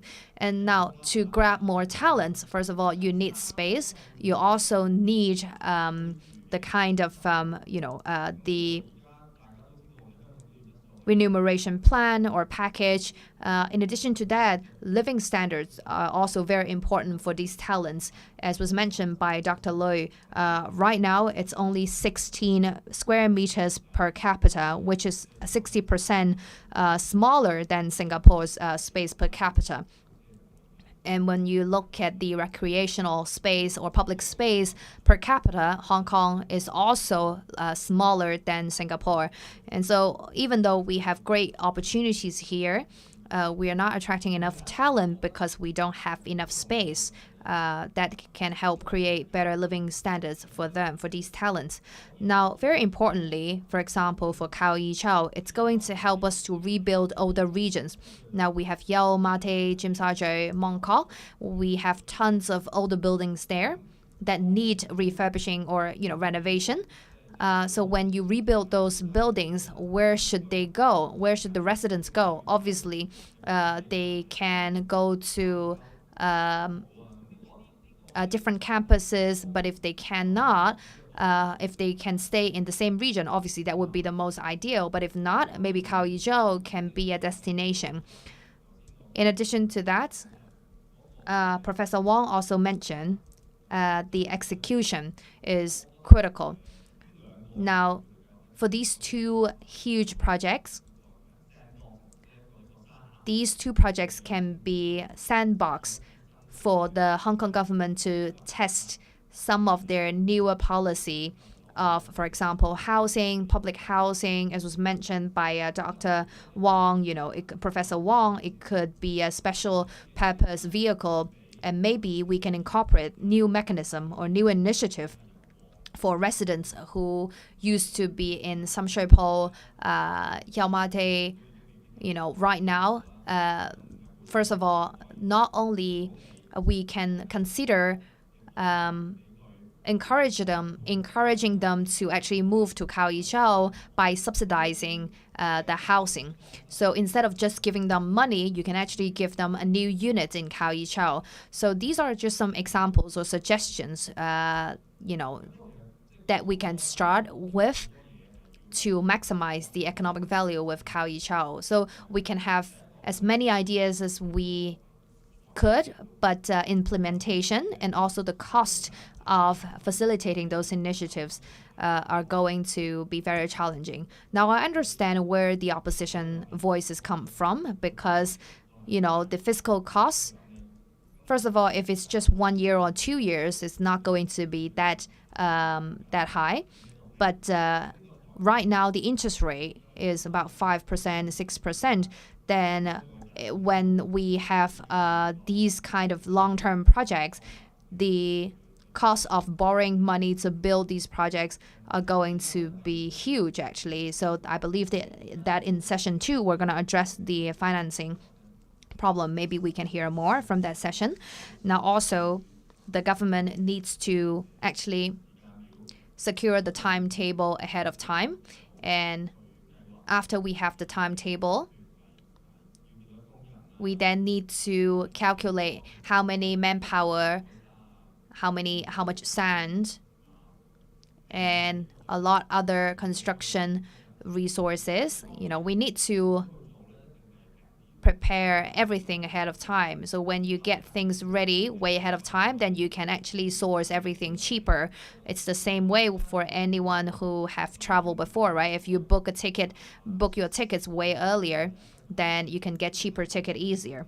So right now, I think the government can already start with the preparation. You can already secure the workforce and also the construction material. I think that can also be a way for us to minimize and control the construction costs. I think that's all. That's my 2 cents. Thank you. All right, thank you, Ryan.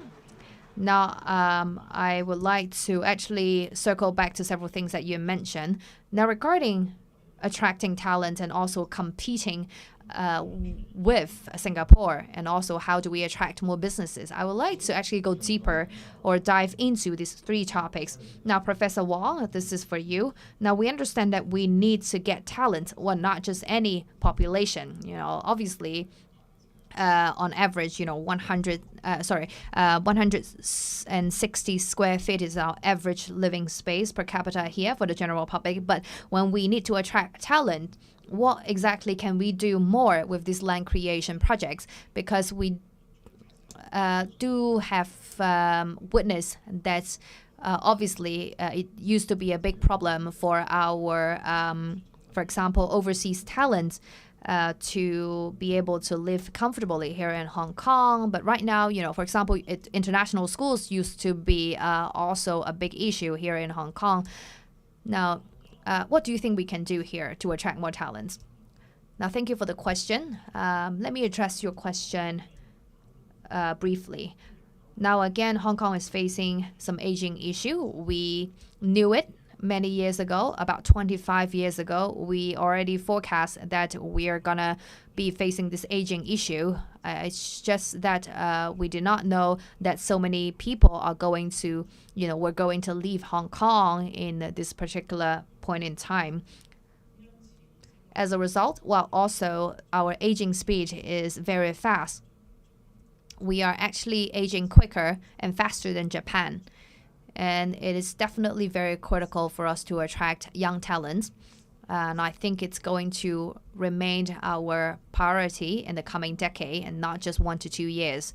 Now, currently, when we look at our housing policy, it's mainly designed for the general public regarding, regarding shortening the time frame of waiting to get public housing. And that is not really relevant to attracting talents, because public housing or affordable housing, they're not going to be that attractive to talents.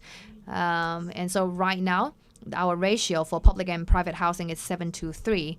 Now, that is a structural flaw that I would like to point out in attracting talents. Now, obviously, we all understand that the policy has been there for a long time, and it's not going to change in a couple of years. So I think, again, Chau is our golden opportunity, is our only hope, our last hope in attracting talent. And so that's why I keep emphasizing Chau to be the last hope of attracting talents. And it should be our Hong Kong, the Hong Kong dream. Now, first of all, we dream to be an international hub. And that means that we need to attract international talents. And so Chau, by 2028, when it's completed, definitely 5 years is not too long. So when you get enough talents, their migration, etc., it's going to take time. So 5 years is just the right amount of time, for us to get them settled in Hong Kong. So we need to build enough housing, of comfortable housing that that can be actually praised by people around the world, just like Dubai. Because if we want to become an international hub or international metropolis, we need to attract talents. And right now we are facing a lot of geopolitical tension. We need to show our best side to the world and not just our history. Now, another thing is that we also need to take care of our, native people as well. Now, for our local talents, local people. Now, back in 1997, at that time we wanted to increase the homeowner from 50% to 70%. But right now, we only have 50% of people that could actually afford housing. We did not achieve our dream. And so if we remain that 7:3 ratio, I don't think we can achieve the dream anytime soon. And so definitely I urge the Hong Kong government to change its housing policy. And again, Chau is the golden opportunity. Now, a lot of Hong Kong residents apply to stay in public housing. And I believe that it's always very popular for us to apply for public housing. So if we build public housing in Chau, we can actually encourage or ask people who reside in Wong Kok to move to Chau when they hold this so-called white paper. Now, we also have another paper that's green paper. So green paper is affordable housing. So I also encourage the government to allow about 300,000 or 400,000 green paper holders or families to actually purchase houses or public houses or affordable houses in Chau. Then the whole market will be invigorated, which means that we actually have opened up a new space for second-hand housing transaction for public housing here in Hong Kong. So that will be our second Hong Kong dream. So Chau, the creation of Chau is not only for land supply, but also for the completion of our Hong Kong dreams. And I've already mentioned 2 dreams. The third dream of Hong Kong should be that Chau, again, is very unique geographically, and also it should be a dedicated or special zone for policy testing ground. And so I mentioned this earlier, it should be a special purpose vehicle. So we can call it Chau Authority, right? You have hospital authority, housing authority. Well, we don't have education authority, but I want to have an Chau Authority that can be very innovative, because that will allow Chau to test all kinds of new ideas. And it's just like cutting the butter using a very hot knife. It's going to solve everything overnight, and it's not going to affect Hong Kong's operation and just daily activity, because we still have the old rules in other parts of Hong Kong. But Chau can be a new testing ground for all kinds of new policies. So that's how we can complete or achieve our third dream of Hong Kong. So that means that we can actually invigorate some of the loopholes or some of the flaws of operation of the Hong Kong government. And I encourage the government to do it, to show us a new side of the government, and that can really help us to rebuild our trust in the government. Thank you. Thank you, Professor. Definitely, hopefully we can achieve all of the dreams that you mentioned. Well said indeed.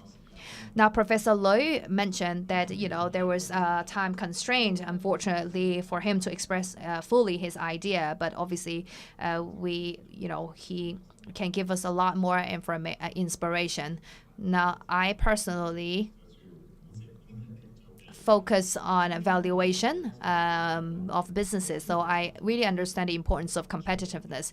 Now, coming back to Professor Lui, when we look at land creation, by comparison with Singapore, what do you think is our unique differentiation, and what kind of experience or lessons that we can learn, from Singapore?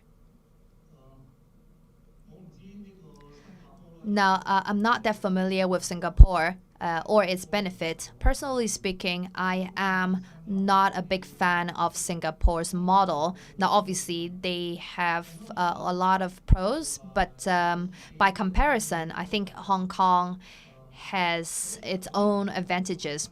Now, regarding talent attraction, for example, Singapore has been very aggressive. And the reason why they're so successful is because they have very good land policy.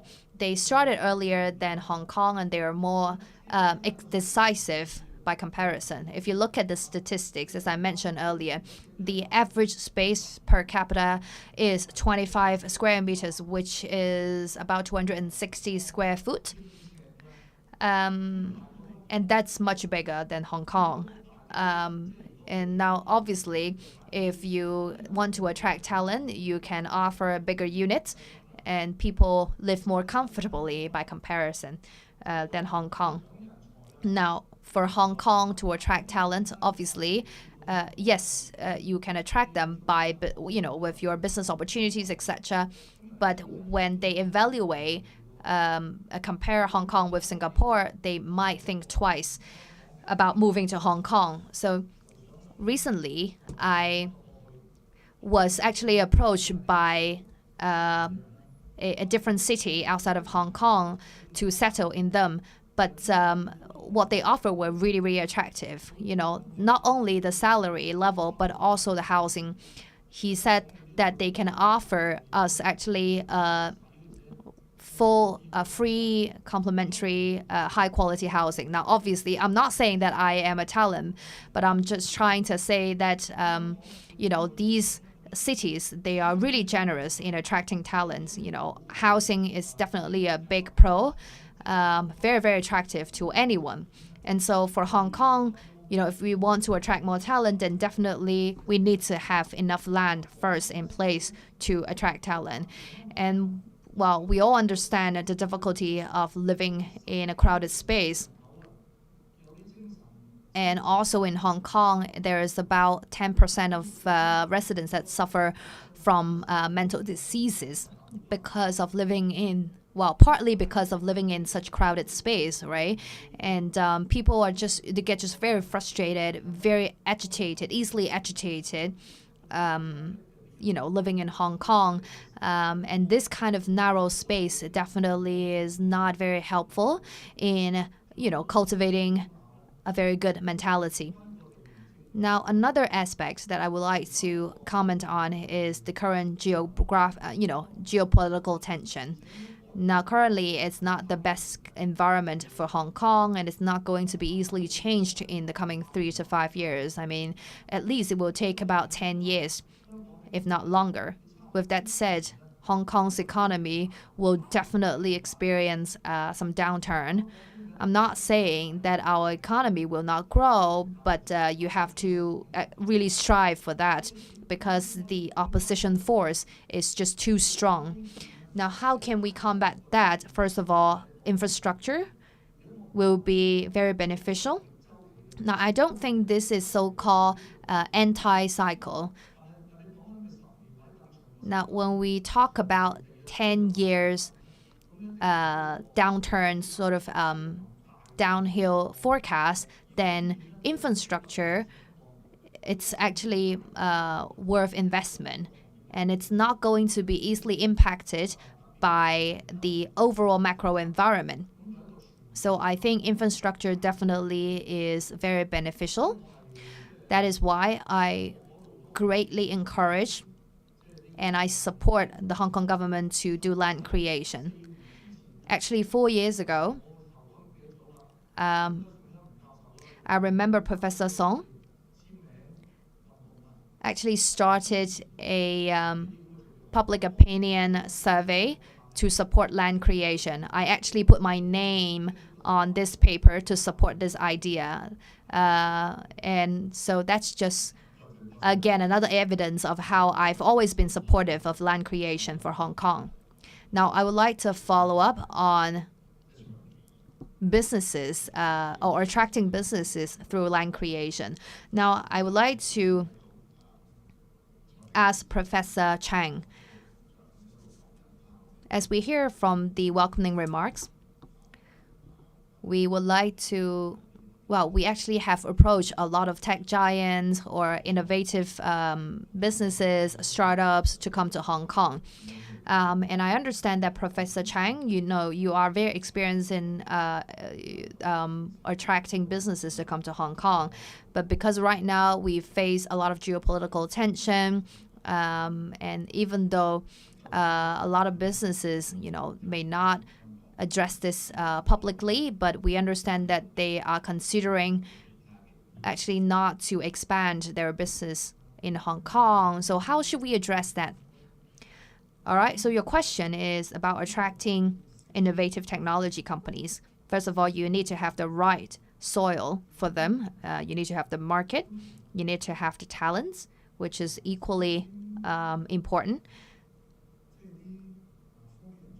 Now, for financial talents and tech talents, apart from their salary or payment, they also will consider the living condition.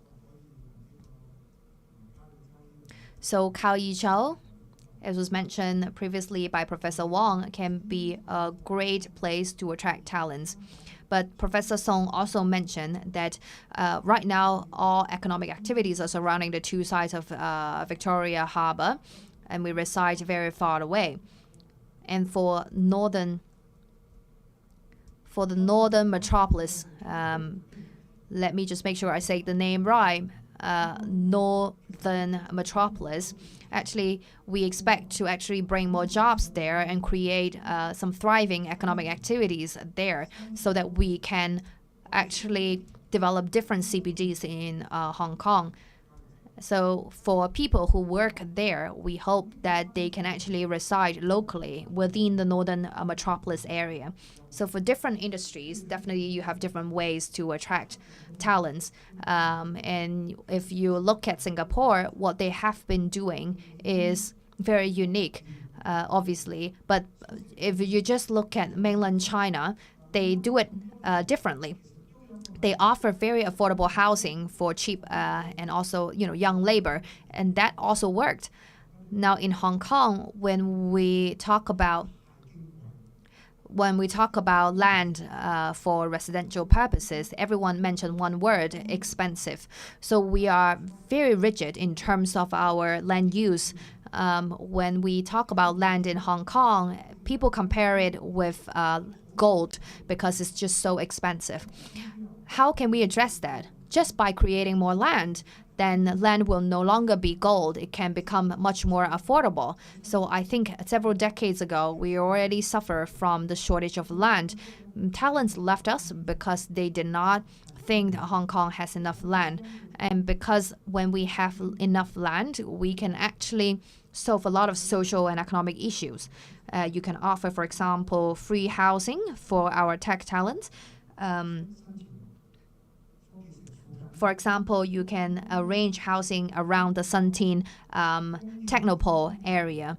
So when we have sufficient land supply, we can have a lot more freedom in coming up with innovative housing plans to attract businesses and talent. And so for those tech startups, if they want to face Hong Kong as their targeted market, then we offer that kind of traction. But if they're not just a local company, if they are an international company or global company, then we can also be a good place for them to settle in. What we only have to offer is good housing condition. Also government subsidies, for example, good educational resources, because those families definitely have very high requirements or standards for their kids' education. So I think we need to offer a comprehensive package to attract businesses and talents. Now, as was mentioned by Professor Song earlier, he talked about the Chau airport. Well, actually, he mentioned about our older airport. That was a big failure. Now, when we create new land, first of all, we need to make sure the quality of construction is good. Because historically speaking, Hong Kong has been very successful in creating new land. The construction itself is flawless. However, the implementation of the planning and the usage of the land are always problematic. Because first of all, people thought, people debated very heavily regarding where we should house our headquarters of the government. Right now is in Admiralty. People suggested that it should be in the airport area to actually activate local economy. And I believe that if we had moved the headquarters to the older airport site, then the economic development there would be quite different compared to nowadays. And also, we need to have enough infrastructure to support, or the surrounding facility to support the CBD that we newly developed. So I don't question, I have no doubt about the quality of construction for Hong Kong's new land, but I think the big challenge comes to actually coordinating the usage and planning the usage of those land. And that is going to be a big challenge and big question for actually the coming several administration of Hong Kong government. Now, very quickly, I have two more questions. I actually have reviewed some of the submitted questions. The first one is for Professor Song. He mentioned that the Northern Metropolis is going to create hundreds and hundreds of jobs. What industry going to be benefiting most? And another question is for Ryan. You mentioned that we need to have a lot of space for innovative technology development. But people also suggest that we have actually different business model nowadays. A lot of businesses are narrowing their office space because in the future, when we have so many floors for commercial purposes, do you think that is going to be too much? Okay, first of all, what industries will benefit the most? Now, I'm not an expert in this, however, I can address it from my perspective. I think because we are going to focus finance in the southern part, and so innovative technology will benefit most because it's neighboring the Metropolis. Or Technopole area. So I think smart or high-level manufacturing will also benefit a lot. So apart from those very obvious answers that's related to innovative technology or high-end manufacturing, I think logistics will also benefit from it because logistics will benefit from the transportation, and also culture, tourism will also benefit because when we look at the northeastern part of Hong Kong and also some border area and Shuttlecock, they focus more on tourism development, and we can also tap into that opportunity by doing better natural preservation. And so there's a lot of opportunities, definitely, and I believe that the government's report has already addressed this very comprehensively. Ryan? I think right now we are living in a very different way compared with before. We definitely expect to finish everything in one spot. We work, we have home offices, etc. So that's why we have to do better planning. We have to adopt innovative thinking when we plan, for the land use. So it should not be separated for different purposes. We need to actually have vertical buildings, which means that we need to incorporate different usages within one building, for entertainment purposes, for leisure, for office use, etc. Another point that I would like to highlight is transportation, infrastructure for transportation, because we did experience failure before. Ultimately, I think the root cause is because lack of transportation or very poor planning for transportation. And I think when you have very good or quality transportation, then it's going to change the economic development potential. One example is that we have when you look at the southern part of China, of Hong Kong, the railway construction cost was about 16 billion. And the land the neighboring area immediately increased its value, and that piece of land was immediately sold at about 16 billion. What I'm trying to say is that when you have the right transportation, it can help us to actually increase the land value. All right, that concludes today's session. I would like to extend my thanks to every speaker. Thank you so much. Thank you so much for your contribution, your opinions, very professional opinions, very humorous comments as well. All right, right now we actually have a quick tea break of 10 minutes. See you in 10 minutes.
各位嘉賓， Ladies and gentlemen, we are about to start our session 2. Please be seated. Please be seated. Thank you. Hello.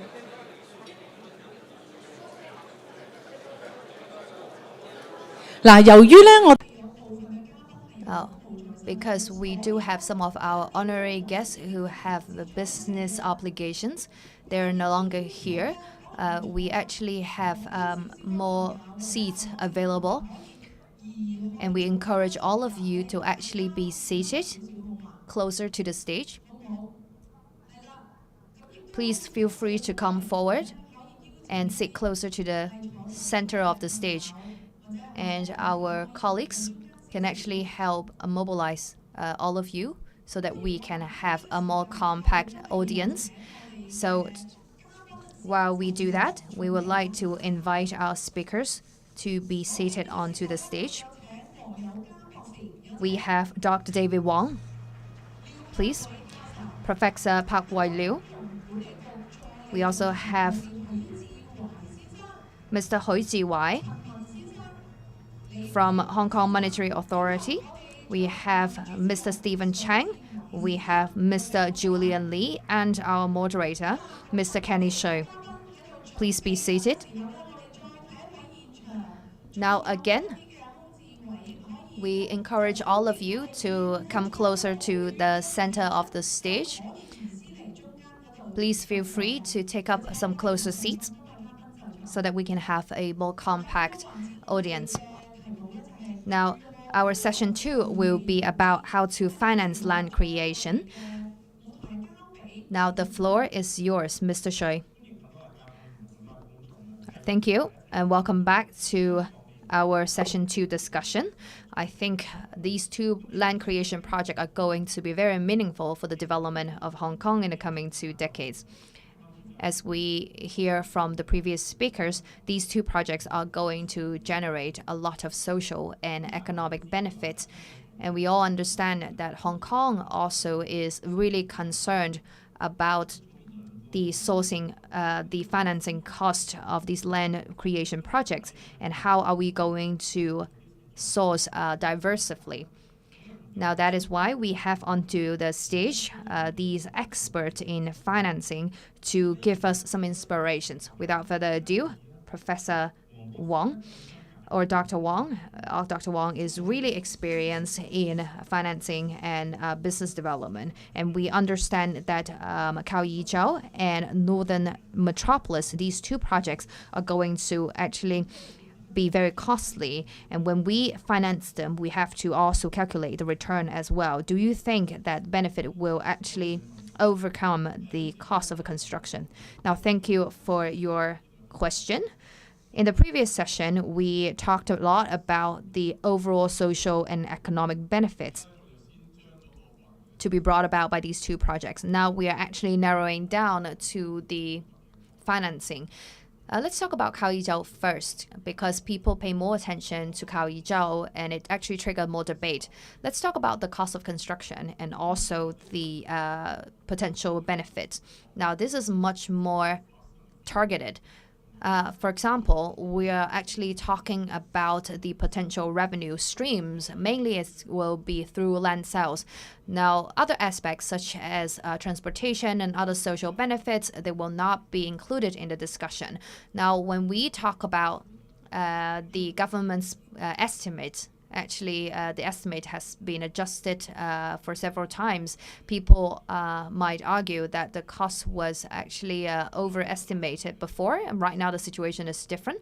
And so as a result, the cost will be about $580 billion, and the potential land sales income will be $750 billion. And so this, judging from this estimate, this project of Chau Artificial Island definitely is worth investing and it's feasible. And the second point that I would like to point out is that when we look at Chau by comparison with Northern Metropolis, it's much more straightforward, because ultimately speaking, it's just one project. It's about land reclamation, land creation, and then infrastructure building, followed by road construction and railway construction, and that's it. And it doesn't involve any such as anything else, that's involved in, for example, northern Metropolis. It's much more complicated, and there you have to actually do land resumption before land reclamation. For Chau, it's very straightforward.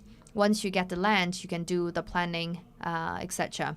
And at the same time, it's much more straightforward to do financing because it's easier to explain, and the predictability and visibility are both higher than northern Metropolis. Now, when it comes to different means of financing, as was mentioned by the Honorary Paul Chan, it could be multiple. Apart from the traditional bank borrowing, we can also consider very, potentially feasible bond issuance. Now, Hong Kong's bond market, compared with the stock market and other financial products, I think bond market has room for improvement. However, we are very experienced in issuing bonds in the whole of Asia, and the scale of bonds that we have issued are also very impressive as well. Now, when we compare with mainland China and also South Korea, Hong Kong can be said to be one of the key leaders in issuing bonds. In the past, we did a government bond program issued by the Hong Kong government. We also have issued green bonds. Both of them have been very attractive to retail investors as well as institutional investors as well. For example, you may have noticed that we have our silver bonds. It used to be 50 billion, but because of the oversubscription, the scale actually got expanded to $55 billion, and it has received a lot of popularity and satisfaction. And from that, you can see that, again, Hong Kong has been very successful and experienced in issuing bonds, and especially bonds issued by the Hong Kong government. We also have other PPP models, which is public-private partnership, that can be utilized to generate a source of income, a source of finance, a source of capital. For example, we have our railway plus property model that can be adopted. You also can use BOT model to develop road plus property. Now, for Northern Metropolis, it has even greater, space for attracting financing. For example, you can actually give land to big corporations and enterprises to actually do their own planning of big campuses, for example. That can be one way of financing, and that also can alleviate the cost burden for the Hong Kong government as well. And that's definitely beneficial. Now, with that said, I have to actually circle back to some of the issues that I got asked multiple times by the media friends. People have been wondering how expensive it is to do land reclamation. According to the government's estimate, the cost is 580 billion. And land reclamation is only 30% of the total cost. So 30%. Apart from that 30%, and then we are gonna have about less than 20%. That's infrastructure, and the rest 50% will be very important transportation, main line, and also railway and roads as well. And so, for every 1,000 hectares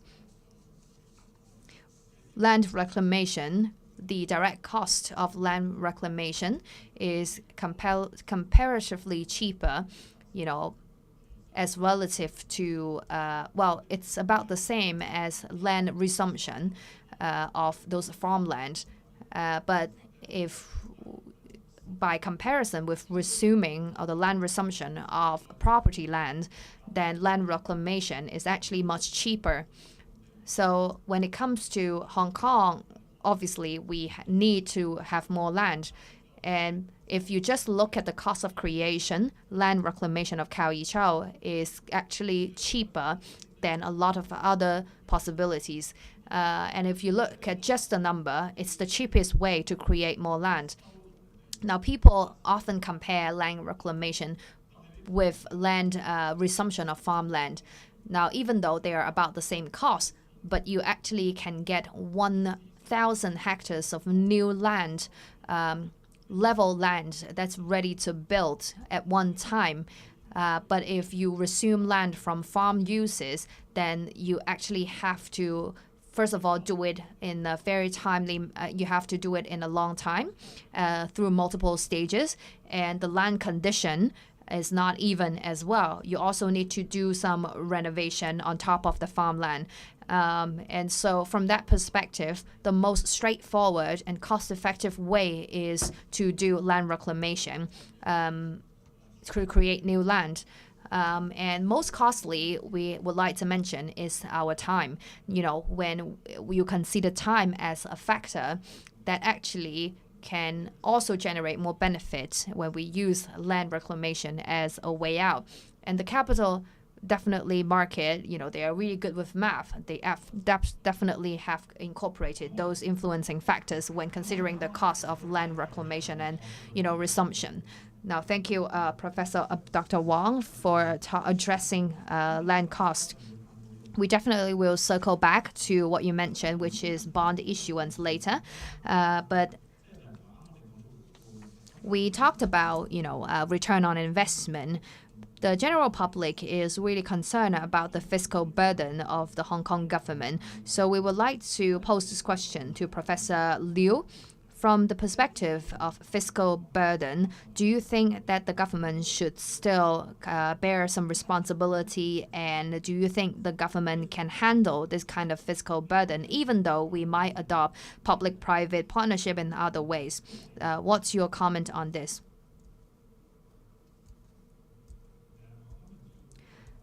All right, thank you. I would like to, again, first of all, be very specific on these two projects. And I'm going to talk about the kind of burden that these two projects are going to pose to the Hong Kong government. Now, Chau is about 580 billion. So for Northern Metropolis, we haven't got the number yet. It's 3,000 hectares. It's going to be even more expensive than Chau because Chau is only 1,000 hectares. Now, apart from some traditional sort of classic planning,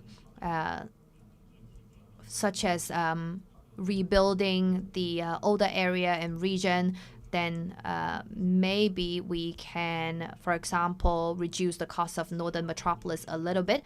And if you exclude the railway construction, because railway construction is going to be done by Hong Kong Railway Station, and through our railway plus property model, we can also alleviate the fiscal burden on Hong Kong government. And also for housing construction, we can also exclude that part for now because that will be actually done by the housing department. They actually have their own balance sheet and they can source on their own independently to sponsor the construction of the public housing and other properties. Now, so directly, what is on the plate of Hong Kong government? First of all, we have to understand that the fiscal structure of Hong Kong government. There are two big items. The first one is the operational and the other is non-operational. Now, you have all kinds of tax income on the, such as our income tax, etc. And then expenditure is mainly operational, educational, healthcare, and social welfare. So I would like to talk about the second part, which is the non-operational capital account. Now, the capital account, the biggest part of the income is the land income. And there are two parts.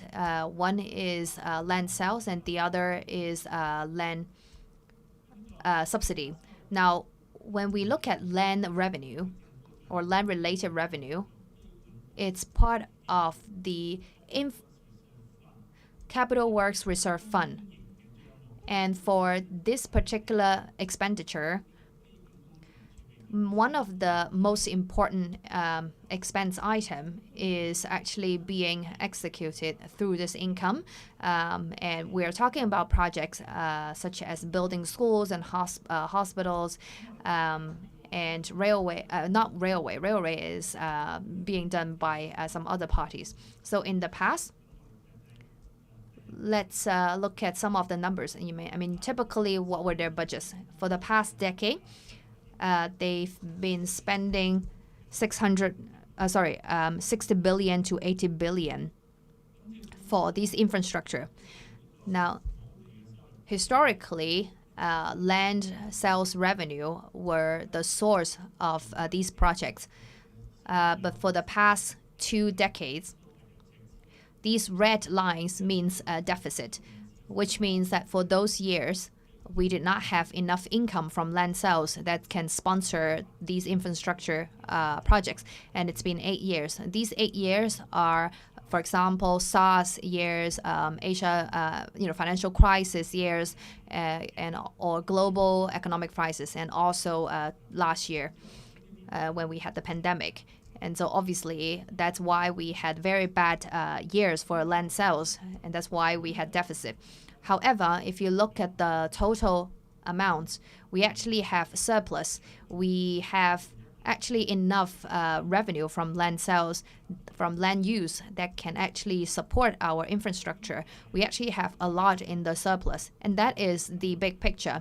But is the big picture sustainable? That is the question, and that has something to do with our future planning. Now, these 2 land creation projects are going to be carried out simultaneously, which means that it's going to cost us more than 60 billion, as before. It's going to be more than double going forward.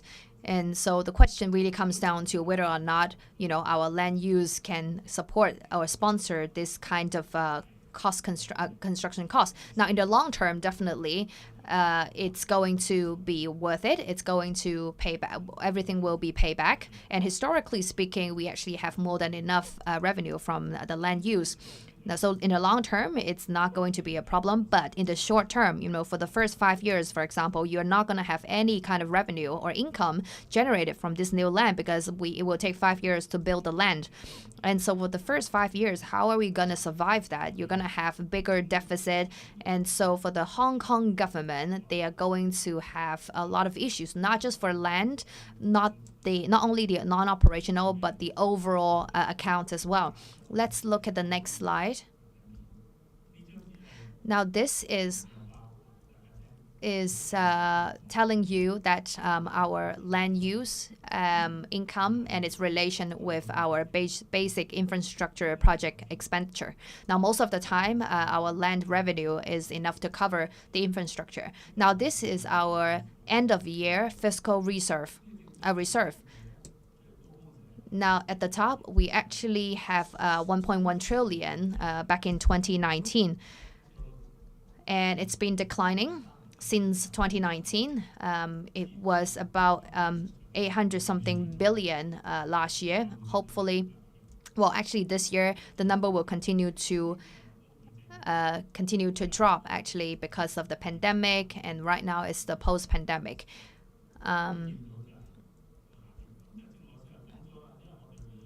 And as I mentioned, we plan to have 2 land creation projects at the same time. When we have less and less fiscal reserve and much more expenditure, it's going to actually create some issues for the Hong Kong government if nothing else was done. Now, obviously, it's about management of cash flow. So in the long term, obviously, you can have the investment back. You're going to have your return. But in the short term, it's going to use up your cash flow. Because right now, it's the expenditure, it's about But right now, our reserve can support us for about 12.4 months. However, in the long term, in the short term, when we have two projects in parallel, it's gonna use up our cash flow. So the question is that we need to have short-term cash flow, and the most direct way to do it is to do bond issuance. Now, the most immediate benefit is to have cash flow from the bonds, and we have a lot of room for bond issuance because right now the Hong Kong bonds is only 120 billion. It's only 4% of our total GDP. If you look at America's national bonds, it's as high as 130%. Japan is 260%. And often compared with Singapore, Singapore is 160%.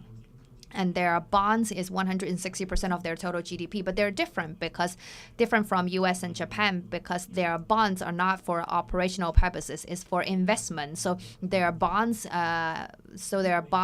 return is very good and they're very healthy in terms of their balance sheet. And for us, we only had these I bonds, green bonds, etc. Those have been going on for several years.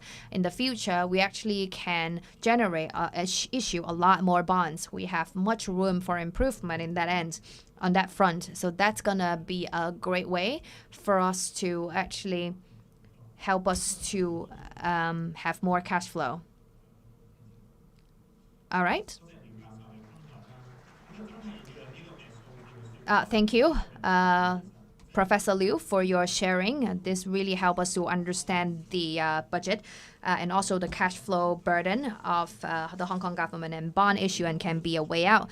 Now, when it comes to land creation, we definitely will need to review our previous practices. The most recent similar project was the third runway of the airport. We actually have our AA, Airport Authorities representative, Mr. Julian here, who is the Executive Director of Finance of AA. Can you share with us what you guys have experienced? Is there anything that we can learn from, in land reclamation?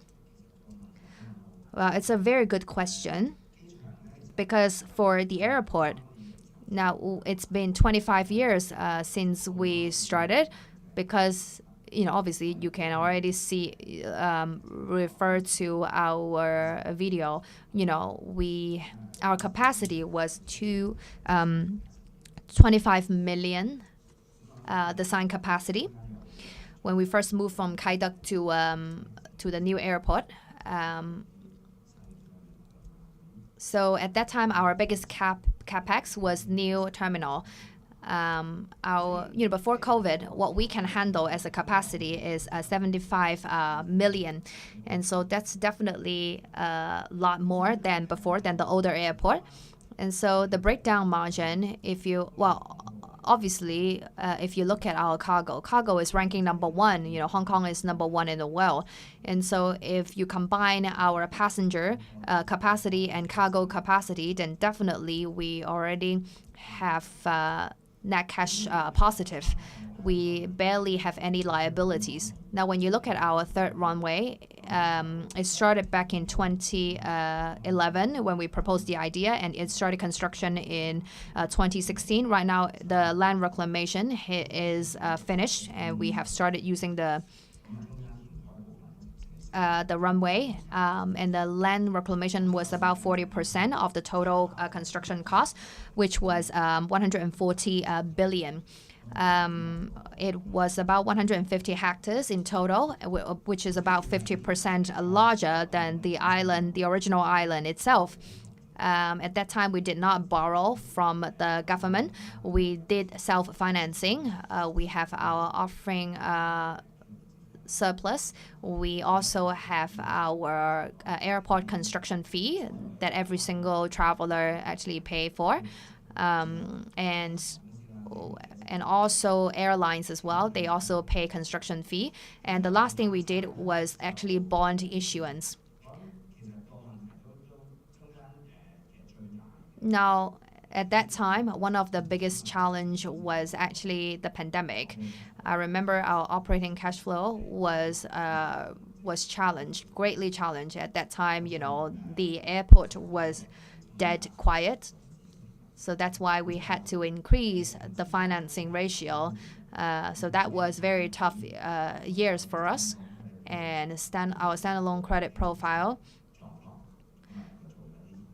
was adjusted as well because it was very quiet. Now, Hong Kong Airport is a very big part of Hong Kong's infrastructure. So that's why our rating was still AA+. So with AA+, we could still manage to source and also issue our bonds. At that time, there was a lot of uncertainty. Despite that, we still had good news because we were able to had very big bonds. It was $1.55 billion. We had something called perpetual bonds. So perpetual bonds, the rate was very low, and nobody knew what the pandemic would be and how it was going to turn out. So with this perpetual bond or security, the benefit is that it's by accounting rules, it's very beneficial to give us smaller leverage. So that's why the first bond we did was perpetual bond. And it was very, very popular. We had a lot of oversubscription. And so while the rate was low, we issued the second bond. And I remember at that time, I followed Hong Kong's monetary authority to issue this bond because Hong Kong Airport definitely is a long-term investment project, at least 30 years long, 40 years long. So we issued US dollars bond. It was 10-year long and 30-year long. Both of them were very popular. And it was also 1.5 billion.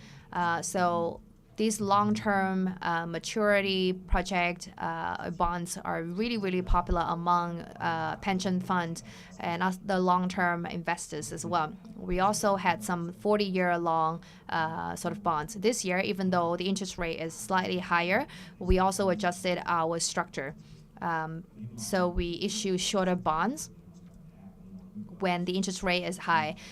In the future, we might also adjust some cheaper financing means when the interest rate comes down. And right now, we are already substantially concrete in terms of the bond issuance. We also plan that we are gonna issue retail bonds as well. I think drawing from that, what I'm trying to say is that investors around the world, I mean, even for now, given the geopolitical tension, I think people are still very confident about the sovereign or sort of government-backed infrastructure bonds. So I think that's definitely still very popular, no matter how the macro environment is. Thank you. I think all three of you mentioned something very critical, which is bond issuance. I think it's very interesting.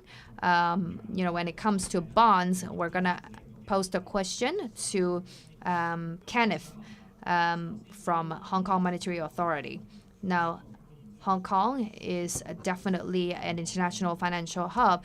So what is your suggestion for financing these two projects? And HKMF is MA is very experienced in issuing bonds. Do you think we can do the same this time? Now, thank you for the question. Now, in the previous session, we have already heard all kinds of opportunities that we can actually source from these two projects. And even though right now it's still early stage of development for them, we can start thinking about different financing means. Now, it's very costly to build these two projects because it's not just building land themselves, but also it's about building the infrastructure and the properties above. And so in order to do that, we actually need to, first of all, reduce the fiscal burden. And with different financing means, we can also become more flexible.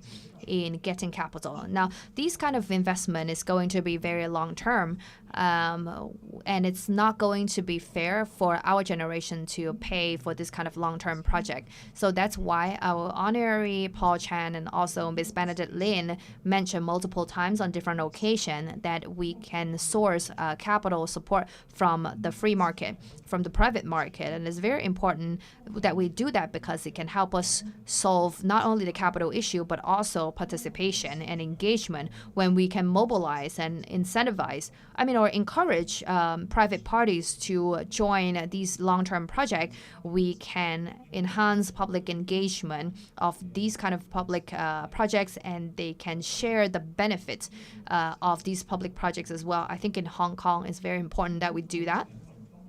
Another thing is that from a financial perspective, you can already see that the Hong Kong government has been leading in investing in different kind of infrastructure project or public project, and it is very convincing that you have the backing of the Hong Kong government. When it comes to investing in a certain project. Another thing is that when we look at financing these public projects, we can learn from our neighbor, Singapore. Back in 2010, they actually established a big bond that was about 90 billion Singapore dollars to support their infrastructure construction, and they actually issued multiple bonds under the scheme. And it was about 7 billion Singapore dollars worth of their of the bond to sponsor their railway building. Now, apart from Singapore, we can also take reference from the UK and also Australia. They adopt the PPP model quite frequently. After our analysis, through this model, Australia can actually finance 50% of their infrastructure using the PPP model. So we can definitely learn from these countries. And when it comes back to Hong Kong, as an international financial hub, financing and bond issuance are not strange to us. We are very experienced and seasoned in doing that. Back in 2004, if you remember, we actually issued 6 billion of bond, and it was securities bond. At that time, that bond was it was supported by our income from our bridges and roads, and the capital that we got from the bonds was used for infrastructure construction purposes as well. Now, I think Dr. Wong and Professor Liu also mentioned bonds issuance. Dr. Wong mentioned that Hong Kong is a huge bonds market. There's a lot of room for improvement. And if you look at mainland China and South Korea, they have huge market, but they mainly are domestic markets of bond. But internationally speaking, actually Hong Kong is huge. Last year, despite the macro environment, we still issue over actually 100 billion US dollars worth of bonds. So issuing bonds in Hong Kong means that you are facing the international market, and we definitely have the capability to do it and the experience to do it.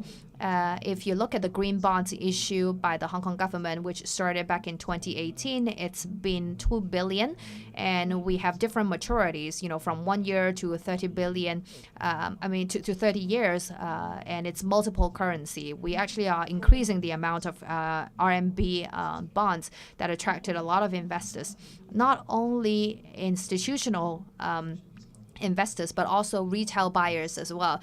We would like to actually give the opportunity to the general public to be part of Hong Kong construction. Last year, we issued 20 billion Hong Kong dollars green bonds for the retail market, and we plan to continue to do it this year. So these are the things or the options that we have to sponsor or to finance the land construction projects that we are talking about right now. Now, obviously, these two projects they have different expenditure, they have different capex budget, and bond issuance can be one option of many. And as was mentioned by the previous speakers, we can do different combo to actually alleviate the fiscal burden of the Hong Kong government.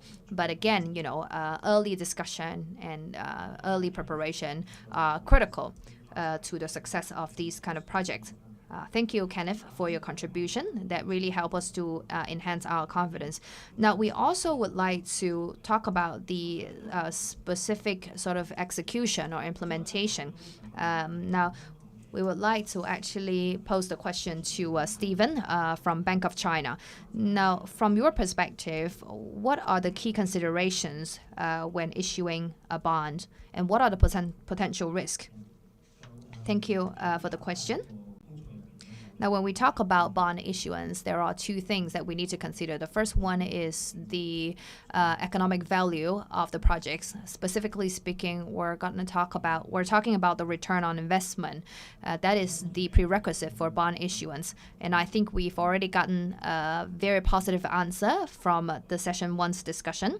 Definitely, these two projects are going to be well worth your investment.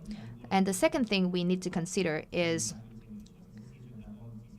something that was mentioned by the Honorary Paul Chan, which is the management of the cash flow, because there is a time gap of the cash flow. So we need to put in a huge amount of money first, and it will be several years before we can get the money back.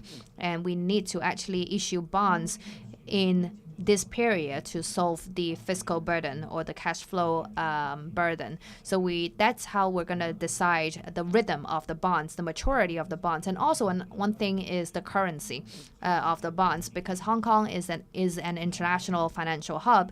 We can actually handle multiple currencies, including US dollars, Hong Kong dollars, RMB, euro, etc. So when we consider the bond issuance of, for these projects, we have to consider the currencies. We also have to look at the risk of foreign currency exchange. Obviously, this is part of the bank's expertise.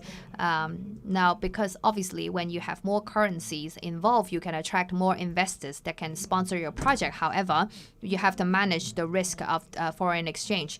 And also, one of the speakers mentioned that our credit rating is also very important, because for governments, when the issuing body has very high credit rating, then definitely it's going to attract more investors. That is the first benefit. Then the other is that your financing cost will be lower as well. So credit rating is definitely very important for bond issuance. Now, another thing is that when we look at the whole project, you have to consider the social context, the social factor, the ESG factor, etc. Now, these are also the kind of factors that we need to talk about when we want to attract investors. So when we can actually have certain ESG factors, we can attract more diversified investors, and we can expand the scale of the bonds, and we can also lower the bond issuance costs as well. From our observation, when we look at the Chau and also the Northern Metropolis projects, we have three things to say that are very beneficial. The first one is that our Hong Kong government has very good record of infrastructure construction. Our government bonds have always been very popular. In May this year, they issue 6 billion one basket green bonds that have multiple currencies. A global institutional investor subscription is $30 billion US. So it's 5 times oversubscription. So that says a lot. That is a very good condition, track record. Another thing is our ESG factor. As was mentioned by Kenneth, we have been issuing actually green bonds, and from our track record, we have issued over 33 billion Hong Kong dollars worth of green bonds for institutional investors, and then 20 billion for retail investors. So we definitely have been very updated, keeping track with the ESG popularity. And we also issue actually 800 million tokenized bond. Now that is very, very symbolistic because we are the first government around the world that actually issue this token bond.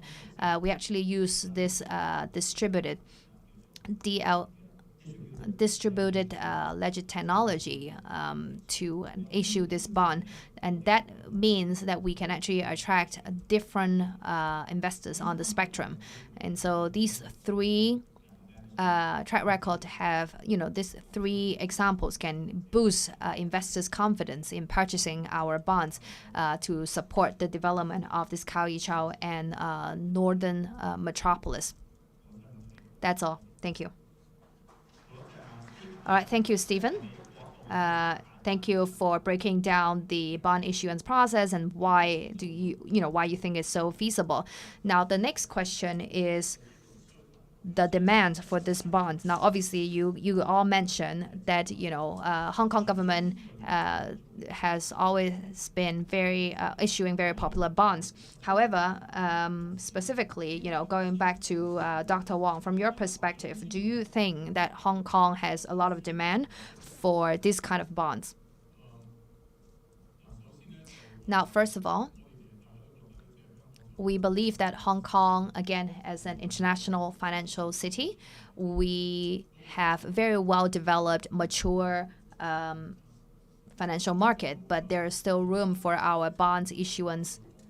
As was mentioned by the previous speakers, Hong Kong government, has very low ratio of bond issuance compared, as relative to our GDP. And so there's a lot of room for improvement there. So taking this opportunity, we can actually maximize that ratio.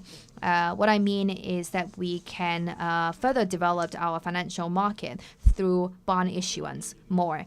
Because what is involved there is that you are not just expanding the scale, you are actually giving institutional investors, especially for insurance companies and also pension funds, more options, more products to match their portfolio and also their long-term liabilities. So it's a solid demand there. At the same time, when you look at the retail market, first of all, Hong Kong is aging.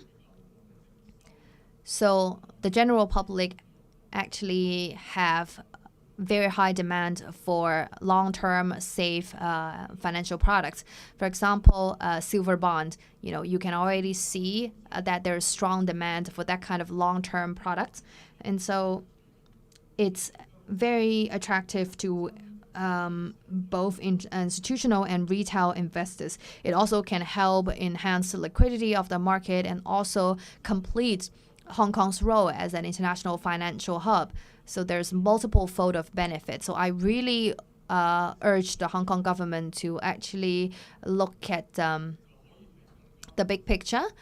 And I think we can holistically review the problem. So it's not just for sponsoring or supporting this northern metropolis and Chau. I think it's much bigger than that. In addition to that, I think for the government bonds, we also need to consider the scale and what are the benefits for the general public. So I think we can group all of those together and look at the opportunity holistically, taking the opportunity of creating the land. I think it's going to be the biggest, government project in the coming 15 to 20 years. So taking this golden opportunity, I think we can deepen the development of our bonds market, our financial market, while creating this engaging opportunity for the general public of Hong Kong. And it will really revive Hong Kong's economy.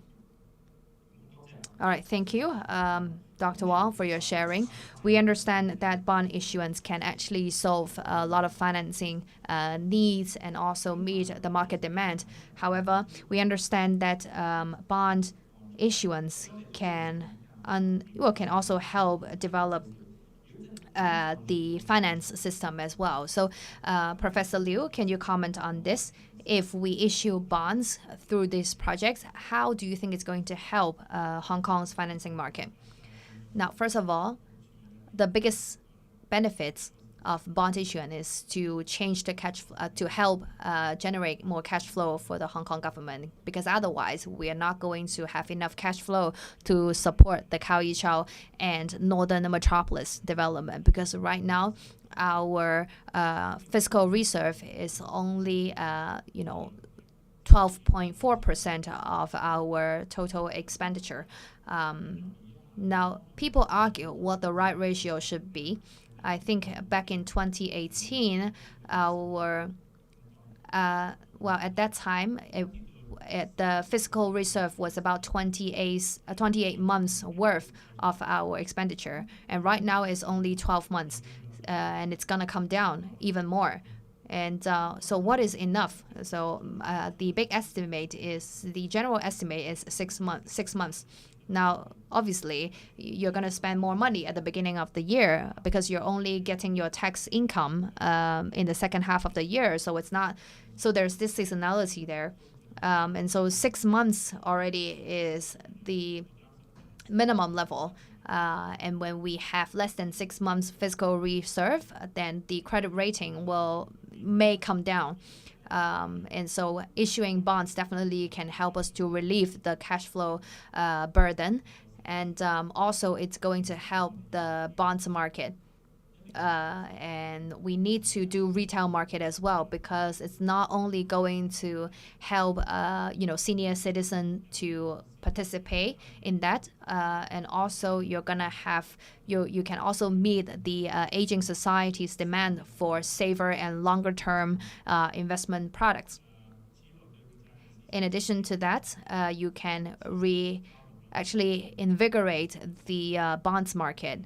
And you can add some liquidity and width and depth to the market as well. Lastly, long-term bonds are very important because infrastructure, they're determined to be long-term. And right now, so far, I think the bonds are very short-term, like 3-year, 5-year silver bonds. They are 3-year or 1-year maturity.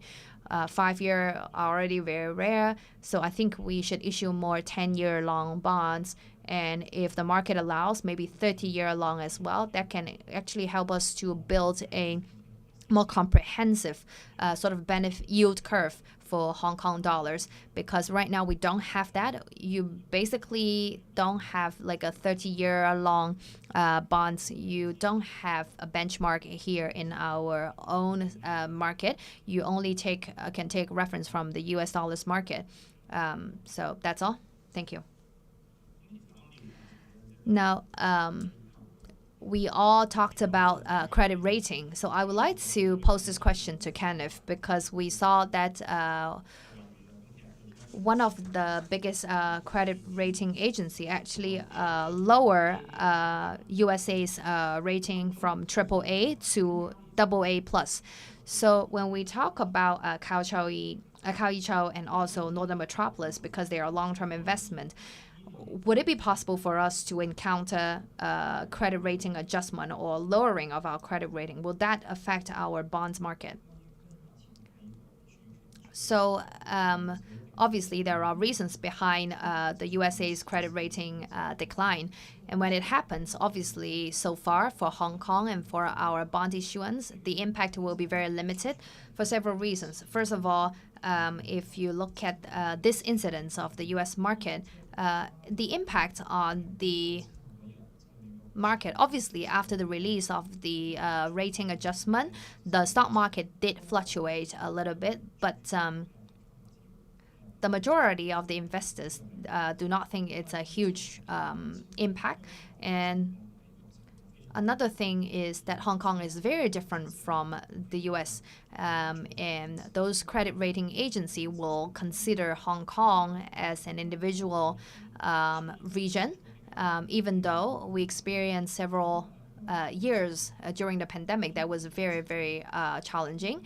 our credit rating remained very stable for several reasons. First of all, we have very sufficient fiscal reserve, even though Professor Liu showed that we have declining fiscal reserve, but still it can last us for about 12 months, and that's already very impressive.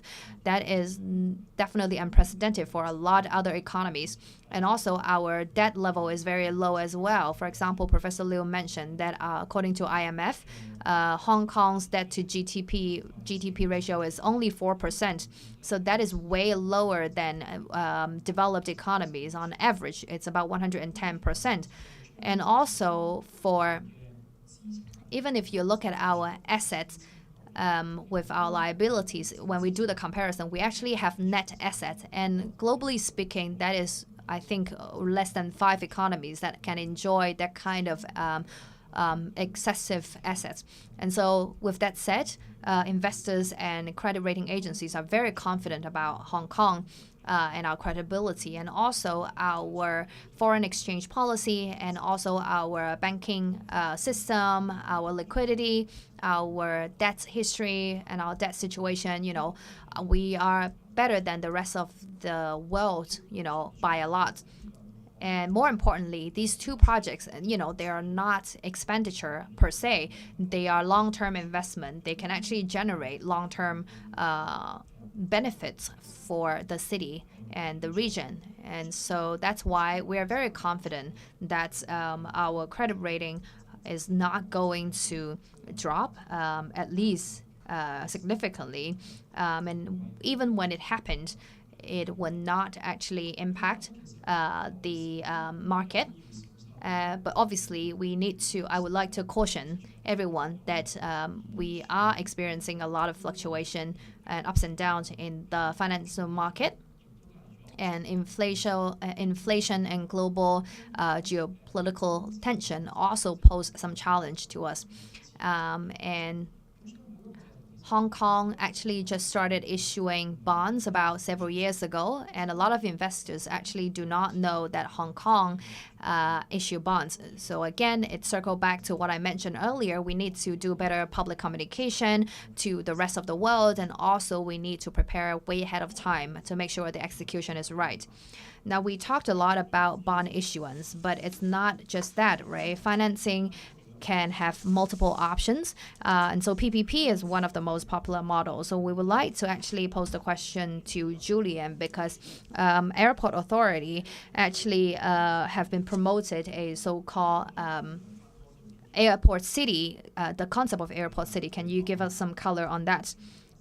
Now, let's talk about the vision of airport city. Now, obviously, our main business, airport business, but actually, we have a very good sort of connection surrounding the airport. So we have been leveraging different part of the region to actually do some economic synergy.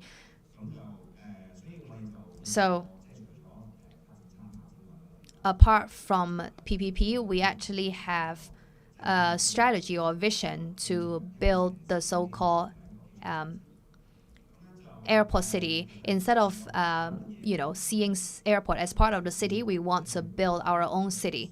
Now, obviously, we are not an expert in building malls or restaurants. So if we need to actually create this business ecosystem, we need to attract business partners. So if you remember, we had actually a small golf land before, and we are working with some developers to actually renovate that into a huge mall. And it's quite big, and it can actually source 850 stores. I think Harbour City have about 500 stores, and our upcoming mall can accommodate about 850 stores. And so talking about partnering with business entities, obviously they love our the foot traffic that we have, and right next to that we also have our Hong Kong Macau Zhuhai Bridge connecting to us. and that is a big benefit as well. After calculation, the developer think is very worth investing. So we do not just sell the land to them. We want to partner on this project. So that's why we need to do some infrastructure construction for them to support their growth. As was mentioned by Professor Song, we did actually have our artificial land, which is supporting the Hong Kong, Macau, Zhuhai sort of bridge. But it's actually not enough. We are actually building a bridge that is going to connect the mall together with the Hong Kong, Macau, Zhuhai bridge. And we also plan to use driverless bus that connect the two parts. Now, this infrastructure is going to be our responsibility. We hope that through this project, we can actually bring the passengers from the bridge to our new Sky Mall. And right now, the utilization rate of the Hong Kong, Zhuhai, Macau bridge is very low. And we actually expect to sort of revive this part through this infrastructure. We also are planning some construction of, for example, parking space, so that we can revitalize, or enhance the utilization rate. Now, again, our vision is to build the airport city. And a lot of those projects are already ongoing. And we also have our part of our subsidiary. We have established this subsidiary company that focus on building this World Expo. Now, this World Expo, Hong Kong Expo, we actually plan to do a phase 2 construction. We hope that we can actually build a stadium that can house about 20,000 people, because right now concerts are really popular. We do not have enough venues. So we hope that we can actually build a huge stadium for big concerts like that. And right now, we already have a lot of international singers that have booked our Hong Kong Expo as their concert venue. Very interestingly, a lot of our passengers, local and also some passengers or travelers from mainland China would come to Hong Kong Expo to actually see the concert, and they actually can stay in our hotels as well. And right now, the biggest complaint is that there's not enough sort of restaurants. So let's imagine when our Sky 11 is finished, we definitely can, fulfill the demand. So in the beginning, we did not have such a grand vision, but gradually when we start building certain projects one after another, we begin to dream even bigger dreams. And we believe that we can definitely build the airport city one day. And obviously, we cannot do it alone by ourselves. We believe that working together with our partners, we can achieve the success ultimately. Now, thank you for sharing your experience, and I think this is very similar to issuing bonds. So we would like to pose this question to Stephen. From your perspective, do you think that for projects that actually use the PPP model, what are the key considerations and what kind of risk should we pay attention to? Now, 3 things. First of all, when we look at PPP projects, the first one is public support. How involved is the government? Taking reference from the overseas market, for example, are they going to actually have political support? That is very important. Now, obviously, for Chau and also for this Northern Metropolis project, obviously, it's going to be supported by the Hong Kong government. And also, are we going to be able to lower the cost of the government the financing. Obviously, that is the case for these two projects, and also for long-term projects, that is very beneficial for attracting investors as well. Now, for PPP, obviously, there's always going to be risk. And so how do we define the risk, and how do we attribute or allocate different responsibility? I mean, what is the percentage or the ratio between the public and private? So that is going to affect the premium of the projects. Now, another consideration is that we have to look at the project's cash flow. The project's cash flow, I mean, when are we going to generate income? I mean, how long will the project be, and how should we arrange the cash flow management? Now, when it comes to this very techy issue, or when it comes to very techy sort of projects, you have to actually lend the expertise of the developers, such as expert developers for airports and hospitals, etc. Now, again, for PPP, it's nothing new in Hong Kong. Let me give you 3 examples. The first one is the railway plus property model. I remember Duck Folk, that garden, that was the first successful project. Now, another is the To Kwa Wan project. You can see that is actually a PPP outcome. Now, one of the key risks is that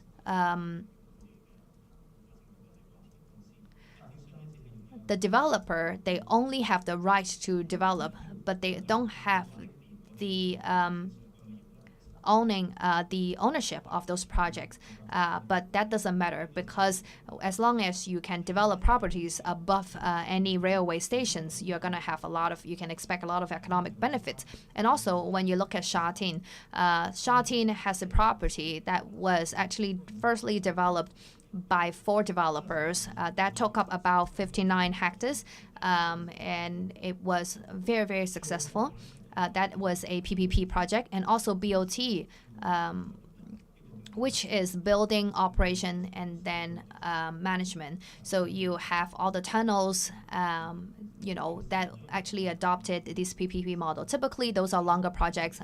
It's about 20 to 30 years. So when we look at the financing costs, we have to consider so many factors, whether or not it's going to make sure the cash flow comes back, and whether or not the government can, or the developer can actually sustain such long-term projects. But what I'm trying to say is that Hong Kong is not new to the PPP model, and for Chau and also the northern Metropolis, definitely we have a lot of options, and we can be very flexible in combining different means together, so that we can actually involve everybody, involve institutions and the general public. That's all. Thank you. All right, thank you all for your excellent contribution and suggestions. Right now, we actually have a much more comprehensive understanding of these two projects. We also have received a lot of questions from actually the audience. I would like to ask 2 of them. The first one is about the housing prices, because right now it's not that expensive, and for land sales it's not really popular right now. So by that time, if people are not willing to invest in this land use, do you have a backup plan? And the second question is about the interest rate. Right now the interest rate is very high. I think it's already covered by one of you. Right now it's about 5%, 6%. So do you think that is well worth issuing bonds at this particular time? Is it going to be very burdensome for the future? Professor Liu? Sorry, the first question is about the current land pricing, right? Yes. Now, as was mentioned, firstly, by 2023, our land sales income is not going to be enough to support our expenditure. And so that's definitely a big issue, and it's risky. But if you look at the long term, as I mentioned earlier, historical records tell us that we have always been able to sponsor or actually pay our non-operational expenditure, and there's surplus. And people might doubt that the current situation changed. Well, there's geopolitical tension as well. However, if you look longer, land appreciation may slow down, or land will depreciate. However, I don't have my crystal ball here. I don't know for sure. But what I can only say is that when we have such a large-scale investment projects, that has certain risk, what kind of attitude should we adopt? There's one arrow ring theorem that is very, very easy to understand, which is that the government's attitude, facing this risky infrastructure project, their attitude should be risk neutral. And they should not be risk averse, because they definitely have the capability to actually avoid this risk or further allocate the risk. But about the timing, I think of bond issuance, you have to ask the experts. Right now, the interest rate is actually quite high. I think my opinion is that you should do it periodically. Just don't do it at one go, because you actually have to issue multiple bonds. Because you are looking at huge projects. So you should do regular, periodic bond issuance that will allow us to split the risk. That is just my personal, my 2 cents. Julian? Now, let me just add that actually, Airport Authority, we did our bonds mainly in the recent couple of years. And we firstly did our perpetual bonds, and that allowed us to get actually 120 billion, and it was quite big. In retrospect, we did the bonds in 3 years, did the issuance in 3 years. Now, obviously, the first 2 years, we enjoy low interest rate. We actually locked the long-term bonds. We did some 30-year or 40-year bonds because, airports are always, long-term investment. We can definitely get our investment back. Now, this year, the interest rate is higher. So we have to do the matching better. Now, with that said, we have to be selective in our products. So we focus more on short term. We actually started launching or issuing a 3-year, 5-year, 7-year bonds. Now, obviously, I don't have my crystal ball either. I don't know when the interest rate will change, but our policy is that when interest rate is low, we can lower the cost by issuing longer term bonds. And nobody knows for sure how it's going to change and when it's going to change. So the only principle is to design different products, diversify your products according to the market condition, and to maximize the scale and minimize your cost. Now, I understand that we actually have overrun, but because we received a lot of questions from the audience, allow me to ask 2 more. The first one is that, what kind of currency should we use when we issue our bonds? And the second question is that ESG is really popular now. Is there going to be a way for us to incorporate the ESG factor, and how are we going to evaluate or calculate the ESG achievement?